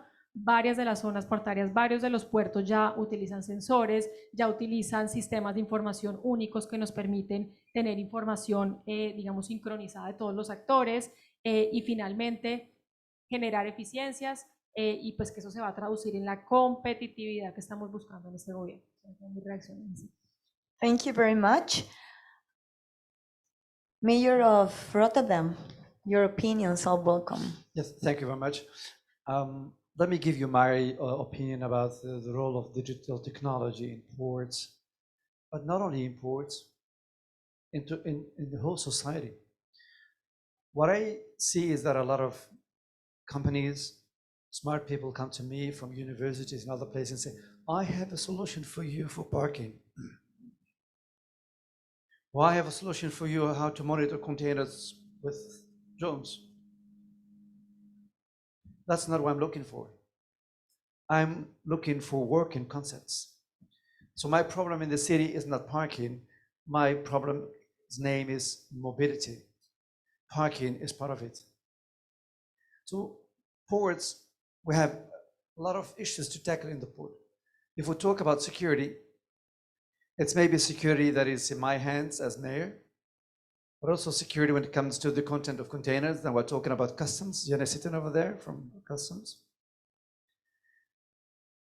So don't make the mistake that you think that the solution you will apply in your domain is technology driven. It's wrong. It's conceptual driven. So if we want to deal with cocaine on board of vessels, that's the issue. And then go back, what type of technology do we need? Or maybe what type of laws, part of it, is needed to deal with privacy issues and all that type. And then you have a conceptual approach to deal with the content of these containers. But at the end, I believe in technology. The second mistake you can make is that you think that technology replaces people. It's wrong. Technology never replaces people. Technology brings new facilities, but at the end, it's remarkably expensive than the traditional way of working. We used to have 8 people working on the crane, 8, 10 years ago. It's now 0. In a lot of companies, it's 0. It's remote controlled. A couple of people who were in the crane are now in a comfortable hall with joysticks and monitors dealing with those containers. That's the future. But does it mean that these 8 people are not needed anymore? They're doing something different. The efficiency is increasing, but not replacing. Technology is not replacing people, and so that doesn't mean. So what you see, and that's the politicians, a lot of them tend to explain to the outside world to justify why the investment in technology is needed. Then they say, well, the operations will become cheaper. It's wrong. It's a mistake. It's a lie. I had an issue with the police in one of the neighborhoods. There was a sports union, and they have been tackled by thieves day by day. So we wanted to capture these people. And the prosecutor, together with me, decided to put cameras surrounding the buildings, a number of them, remote controlled. You might also listen to the voice of these thieves. Smart technology. You need to bring it there. First of all, you need to buy them, to install them there. And you need police officers 24 hours a day to listen to this cameras, what is going on. Normally, we have only a surveillance car industries, this is a very special operation. We were keen on tackling these boys, and we did, but it was a costly operation. So technology is fascinating, and all these things Bart described can help to optimize operations, but it's not free of charge, it's not replacing people, it's increasing efficiency. Thank you very much. And Alcalde Pumarejo, your ideas. 3 minutes, please. Well, I mean, it's self-explanatory. I think I have not much to add, but just as a vision of where we are and where we can be, I think I was doing like a rewind or a throwback of my first job. My first job was actually in logistics, a supply chain manager, or well, analyst at first, for a company called Ingersoll Rand. I started in Nashville, and then they moved me to Singapore, which is one of the biggest and busiest ports in the world. And I asked, what's so special about Singapore? I mean, it's a small island. It doesn't even have water. They import, no production. They import water from Malaysia. I was 24 years old. I'm saying, why do they have such a busy port, such an efficient port? And then I started to see things in my daily life that made sense. For example, I went to get my work visa, and I didn't have to do anything. I just went to the ministry, and it's not called the Ministry of Labor. It's called the Ministry of Manpower. That's the big difference, first. Secondly, they gave me a time slot. I went in, I took a picture, and they gave me a card. I didn't have to talk to anyone. That was my work visa. They said, when you're leaving the country, please give it to your customs immigration officer at the exit, and you don't have to talk to anybody else. So efficiency reduces cost. So well-applied technology will reduce cost, transaction costs. And that is a big part of our issues here in Colombia, is transaction costs. Costs in days, you know that better than we do. How many days does a container sit in a terminal waiting to be shipped out? How many days does it wait in customs to be scanned? Things have gotten a lot better through technology, but we're still a long ways away. How many days does it take to make an import of the cargo you're trying to bring in or take out? So technology can reduce cost, but it can also give us more safety in order to reduce bureaucracy, because we can reduce steps if we have more security, because then we can let go of the bureaucratic steps we've been accustomed to doing, the checks and the boxes that we politicians like to make, so that when things go wrong, we can say, well, I checked all the boxes, and if it didn't work, I won't lose my job. That's what the majority of people in their day-to-day are thinking.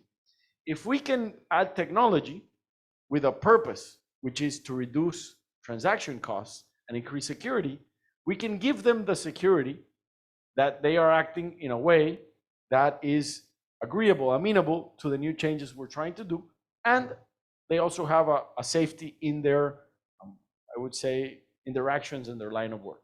So we can reduce transaction costs, we can reduce bureaucratic costs, and we can increase safety. I would say that, just to give you an idea of the importance of digitalization in the next things we're going to do, we have in Barranquilla acknowledged that we are a river port right now. A river port that was founded in 1936 or so. And we haven't made major changes to that port system since then. So we are living with a port that was placed there almost 100 years ago.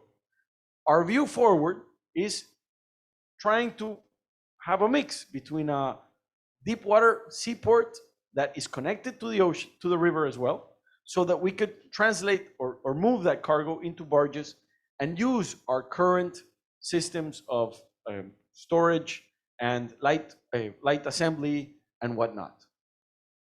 That operation is going to have to rely a lot on digital instruments, on technology, and on reduction of cost, because it will add steps to the logistic chain. So there will be a cost involved in that movement. But the idea is that that cost will be offset by the fact that we can bring in post-Panamax, and everything that's over a handy, and that the rest can be handled by our current canal. So the future of the port of Barranquilla depends on the proper use of technology, digitalization, and security to be able to make that happen. And I am happy to say that I heard that some of you learned about this project, but hopefully in March with Royal Haskonin, we will be showing Colombia what the feasibility study shows and how we can move forward. But a big part of that is reduction of costs through the digitalization and technology.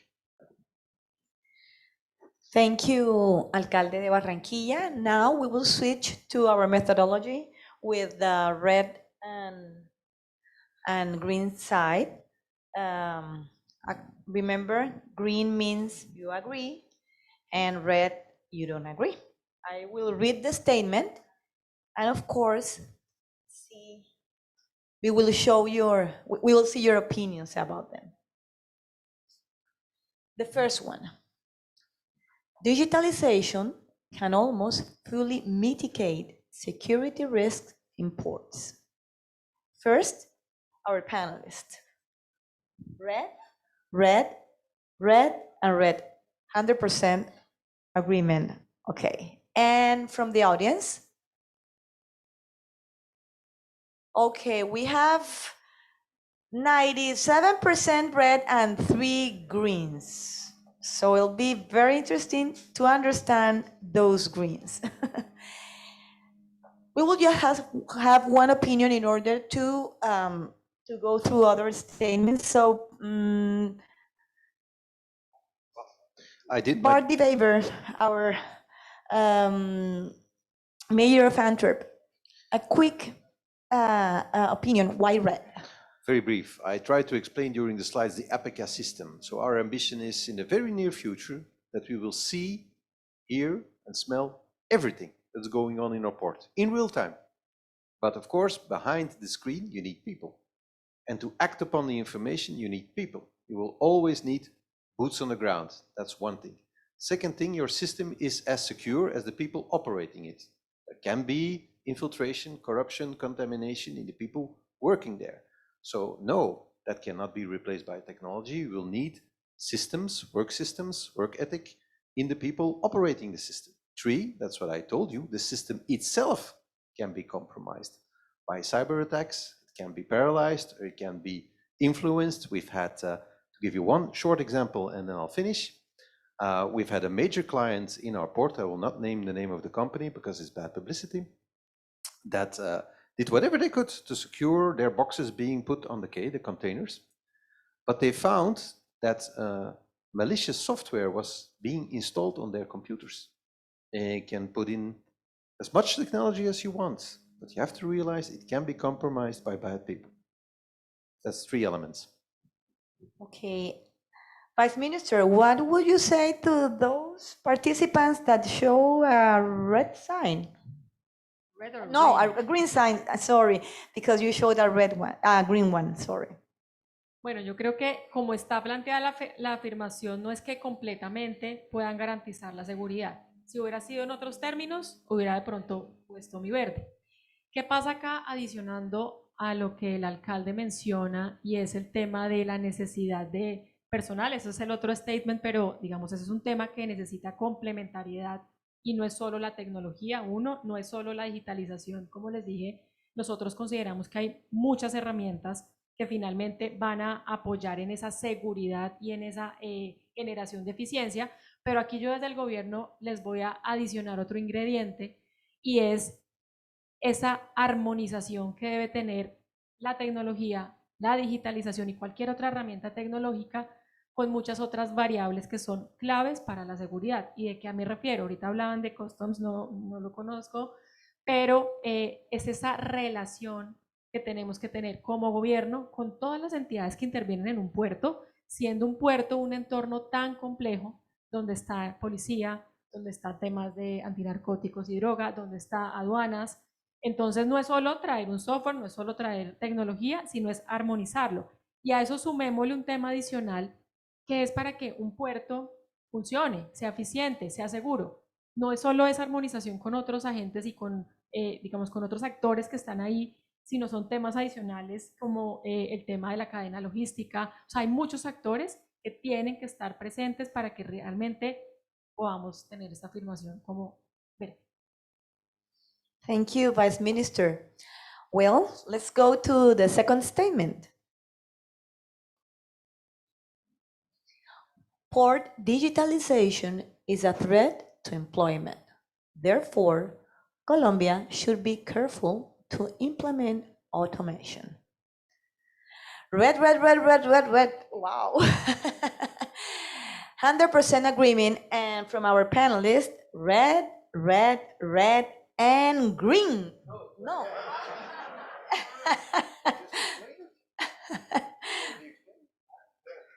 Okay. Alcalde Pumarejo, is your opinion very important to complement our fully agreement about this statement?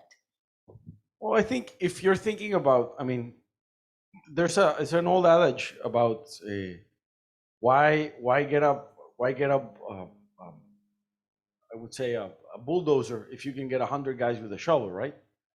That's a politician's view a long time ago. But the idea is that you missed the train. In a globalized world, we can't compete by trying to devalue human labor.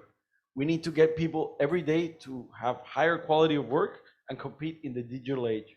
We have examples here in Colombia of companies that compete toe-to-toe with state-of-the-art technologies.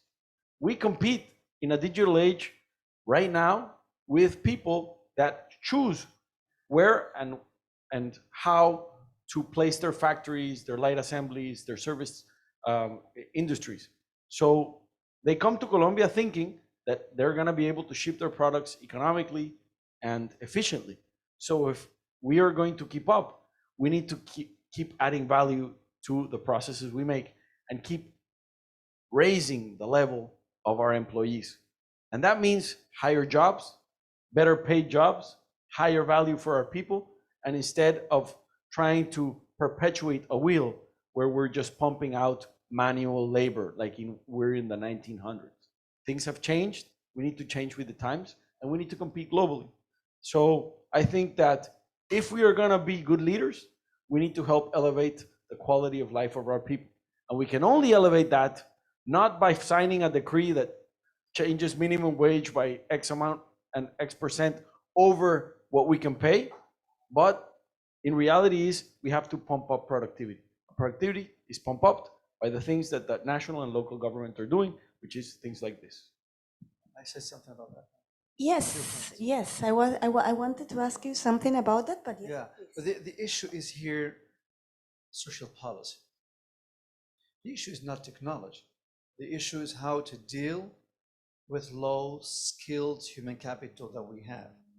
That's completely different issues. You know that if you look to the international curve, the data that we know about talent of people, it's funny. Latent, by nature, given talent for people is equal in the entire world. That's a gift of Mother Nature. Or we may say it's a gift of God. The only difference is the degree to which a society is able to educate its people to rise that talent to a higher degree. If a kid is born with an ability of IQ 90, sciences show that you make an IQ 110 from it if you have an excellent level of education. But a lot of people will not rise to that level. So when you apply that type of technology, you have also to apply simultaneously. That's why I'm interested always in concepts and not in one thing, a social policy, how to deal with that. We've been talking about the area where I've been visiting yesterday where they grow bananas. If you decide to bring that activity, that commercial activity towards the sea, what to do with these families living over there in very bad conditions? Are you aware that you must organize a concept that they can earn an income, a decent income to live with it? So it's really important. We're now laying down in Rotterdam the fiber cable. That is low-tech labor. The concept behind it is high-tech. It's in that concept. But the people doing the cables in the street is low-tech labor. A very normal thing. The concept is are we willing to pay these guys working on the street a decent income to live from it? Not double jobs, just when to go at 5 o'clock home, you have enough money to pay for rent and for your food and your school of your children. It's about social policy and how to deal with it in civilized world. Cities have been applying in the Netherlands for many years now, asking the government to raise the minimum wage. Because if you are a police officer in my city, with the salary you earn, you cannot live in my city. That's not the good thing. So you must do something about the social concept of these police officers, the nurses, all the normal people working day by day in our cities. There, the government decided to upgrade the minimum wage very little, but the cities said we're going to upgrade the minimum wage from 9 euros an hour to 14 euros an hour. So the minimum wage in the cities, in the Netherlands, in the communities, we pay a decent income for our people working in the low income classes in our cities, because it's really important that you have a decent living. So yes, this is not the case, but the complement of this concept is social policy. But sometimes you need upskilling processes, reskilling, conviction, time, money, social policies. Is it easy to do it? Because it's a lot of elements that you have to combine in a very strategical and intelligent way. What are your advice, are your comment and experience about this issue? First, I think I found an alcalde whom I agree even more than Ahmed, but I have a new friend. My name is Wever, so you can guess what my ancestor did. And in the 19th century, there was a movement called the Luddite movement. They went into the factories and they destroyed the machines, saying that way we will keep our job. Of course, it wasn't true. Every industrial revolution netto produced more jobs than before the Industrial Revolution. But, and to address your question, it were different jobs. If I have a meeting about autonomous vehicles in the city, and I drive towards my office with my driver, and I talk on the phone, autonomous vehicles, we should get there as fast as we can. I think when my driver is listening to me speaking, for him, that's not such good news, because I'm talking about abolishing his job. And we should be very aware of this. That transition of human capital is of the essence. I talked to your mayor when we were standing outside saying, I have to compliment you on this excellent facility. And he told me you have 6 of the highest ranking schools in Colombia in our city. And that's crucial. If you want to convince people that the future holds more prosperity, then you have to convince them that the future is theirs. And that's something often politicians forget, because we have a good education, we have a good income, we see the future as an opportunity, but we have a large part of our population here in Colombia, but in our countries as well, who see that future as a threat. And the problem with technological revolution these days is that it's going so fast. When the combustion engine was invented, for 100 years, the donkey and the car went side by side, but I don't think that business models for now can last for 100 years. And that is making a lot of people nervous, anxious all over the world. We have to do the energy transition, we have to address climate change, and we have to learn all kinds of stuff that seem very, very complicated. I wasn't even able to manage the slideshow. So sometimes I think it's good that I'm not 20 years anymore, because with my skill set, maybe it would be more difficult. And I think a lot of people think that way. And the human capital is of the essence, and we should take care of that. But not by higher minimum wages, Ahmed. I don't think that works. Sorry. You see that some differences. Some differences. I hate, really, from the bottom of my heart, to ask from a man or woman to work hard from 7 o'clock in the morning to 7 o'clock in the evening, and at the end, he has not enough money to pay the rent. I will continue to fight against that concept until I die. I agree with you, but if these people start losing their jobs because you're no longer competitive, then they're worse off. And so we can continue that for many, many hours. Yes. We all see that, and it's a very interesting discussion. We have time for 1, maybe 2 questions from the audience. Please raise your hand. Okay, here.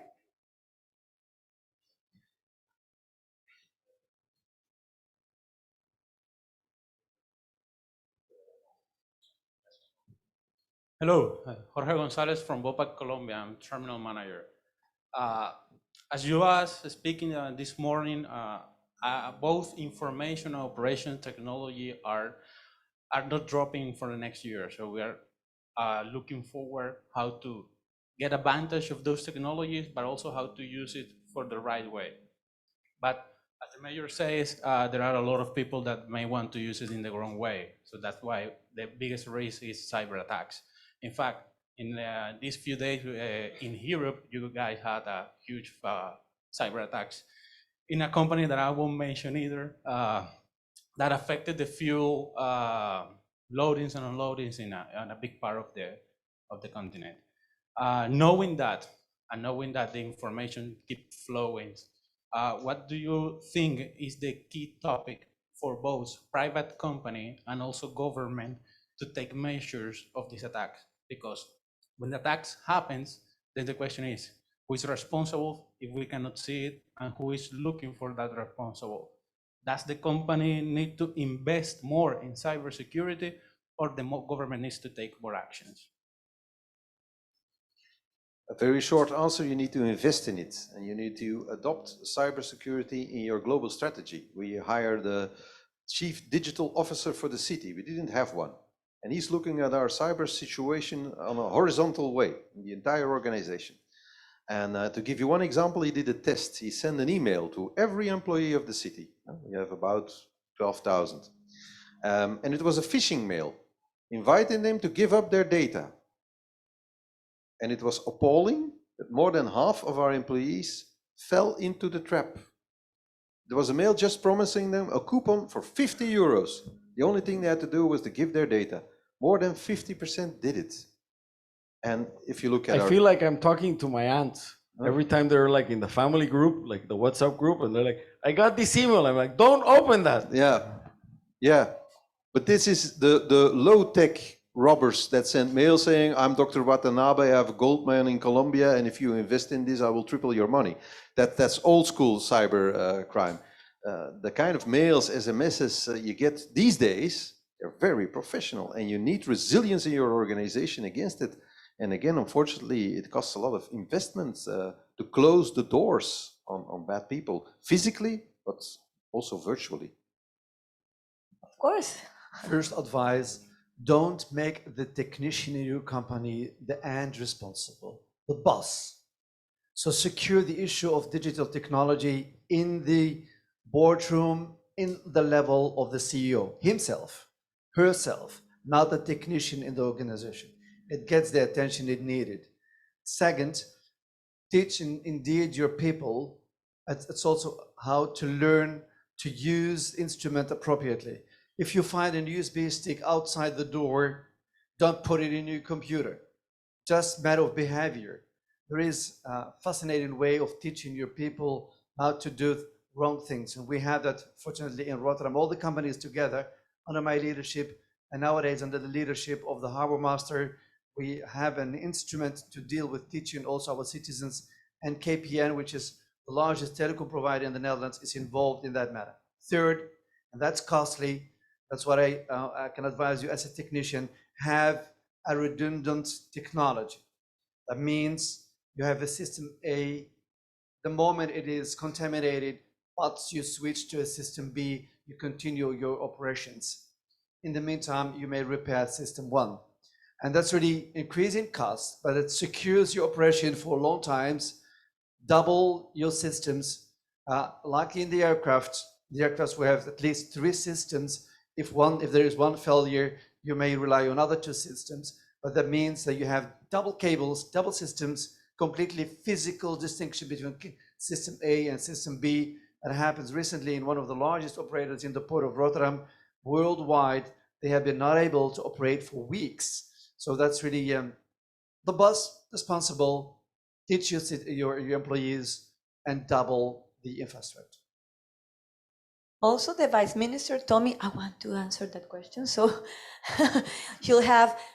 Yo no le voy a dar tips técnicos, pero pues quiero reforzar 2 grandes mensajes. El primero es, yo lo mencioné ahora, todo este tema de tecnología y este riesgo de ciberseguridad y la digitalización debe venir acompañada de una gran transformación organizacional, o sea, un tema de procesos, que eso va a mitigar un poco ese tipo de situaciones. Entonces, no es solo la tecnología y ese riesgo que hay, sino esa transformación que debe haber al interior de donde se aplica. Ese sería el número 1, eso va a proteger.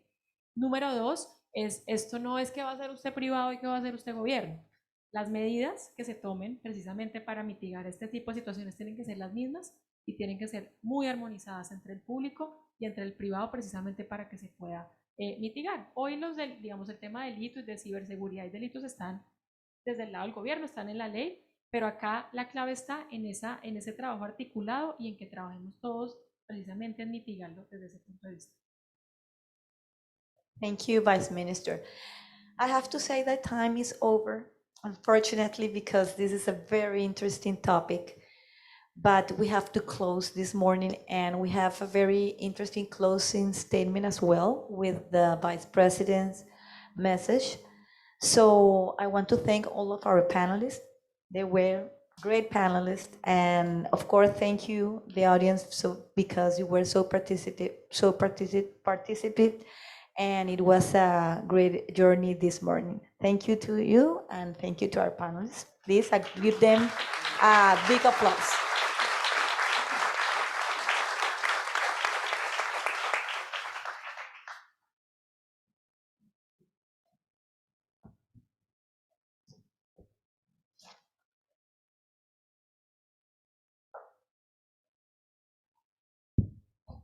Bueno, buenos días nuevamente para todos. En este momento queremos agradecer a los panelistas, a los 3 alcaldes que nos acompañan, a la viceministra, a Karina Küre, que nos moderó hoy los 2 paneles. Por favor, para ustedes, yo sé que hay prensa esperando para ustedes. There's press waiting for you outside. So please, for the panelists, thank you once again. Give them applause again.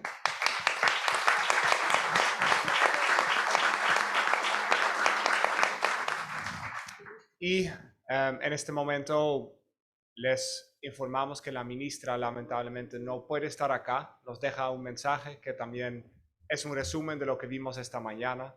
En este momento les pido su atención. Vamos a ver un video de la ministra de Transporte, la ministra Orozco, que nos va a dar su resumen de la mañana de la importancia de la visita de los 2 alcaldes. Y después les voy a informar un poco lo que va a pasar a partir de este punto. Buenos días para todos.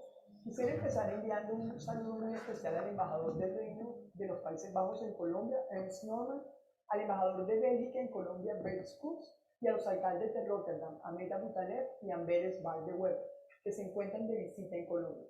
Además, al alcalde de Barranquilla, Ahmed. Aprovecho también para saludar a las personas que asisten a este interesante foro, en el cual desafortunadamente no pude estar por motivos de agenda. Para el país es de gran importancia la realización de este Foro Internacional en Seguridad y Digitalización Portuaria en mi ciudad Barranquilla, así como la presencia de los alcaldes de Róterdam y Amberes, ciudades con una importante tradición portuaria, reconocida además a nivel mundial. La experiencia y conocimientos que nos pueden compartir durante estas jornadas con seguridad nos servirán para nutrir el trabajo que venimos adelantando para fortalecer el sector portuario de Colombia. En este momento nos encontramos construyendo una nueva política portuaria para Colombia, encaminada a brindar lineamientos que permitan promover una institucionalidad moderna y planificar el desarrollo del sector portuario bajo una visión de intermodalidad y con una perspectiva de largo plazo. Con este documento buscamos racionalizar de manera adecuada y sostenible el uso de los recursos e infraestructura costera del país. De esta forma, dejar las bases para el desarrollo futuro del sector, alineado con la consolidación de la intermodalidad en el país y los retos que esto supone. Hablemos ahora de seguridad portuaria, uno de los temas en los que está enfocado este foro y frente al cual en esta gestión hemos aplicado varias normas para mejorarla, gracias a una actualización de los reglamentos de condiciones técnicas de operación para garantizar el cumplimiento de todas las disposiciones y lineamientos emitidos por parte de las autoridades competentes. También expedimos la resolución número 850 de 2017, que busca establecer las condiciones técnicas de operación de los puertos marítimos y de aquellos puertos fluviales con vocación marítima ubicados en los últimos 30 kilómetros del río Magdalena para optimizar la eficiencia y eficacia en las operaciones que se ejecutan en la infraestructura portuaria del país. Para consolidar nuestros avances en esta materia, como país hemos adoptado diversos convenios y tratados de la Organización Marítima Internacional, que se aplican sobre los buques dedicados al tráfico internacional, entre otros navíos, buscando mejorar la seguridad de la navegación, no solo en términos de las características de las naves y de seguridad de la vida humana, sino también referida a prevenir demoras innecesarias en el tráfico marítimo. Finalmente, en el campo de la digitalización del sector, quisiera destacar las inversiones que vienen haciendo los diferentes puertos del país en este campo. Abren el camino a la adquisición de nuevas tecnologías, equipos y automatización. Esto nos ha permitido mejorar la competitividad en materia de infraestructura, aumentando la eficiencia de los puertos y reduciendo los costos logísticos de operación.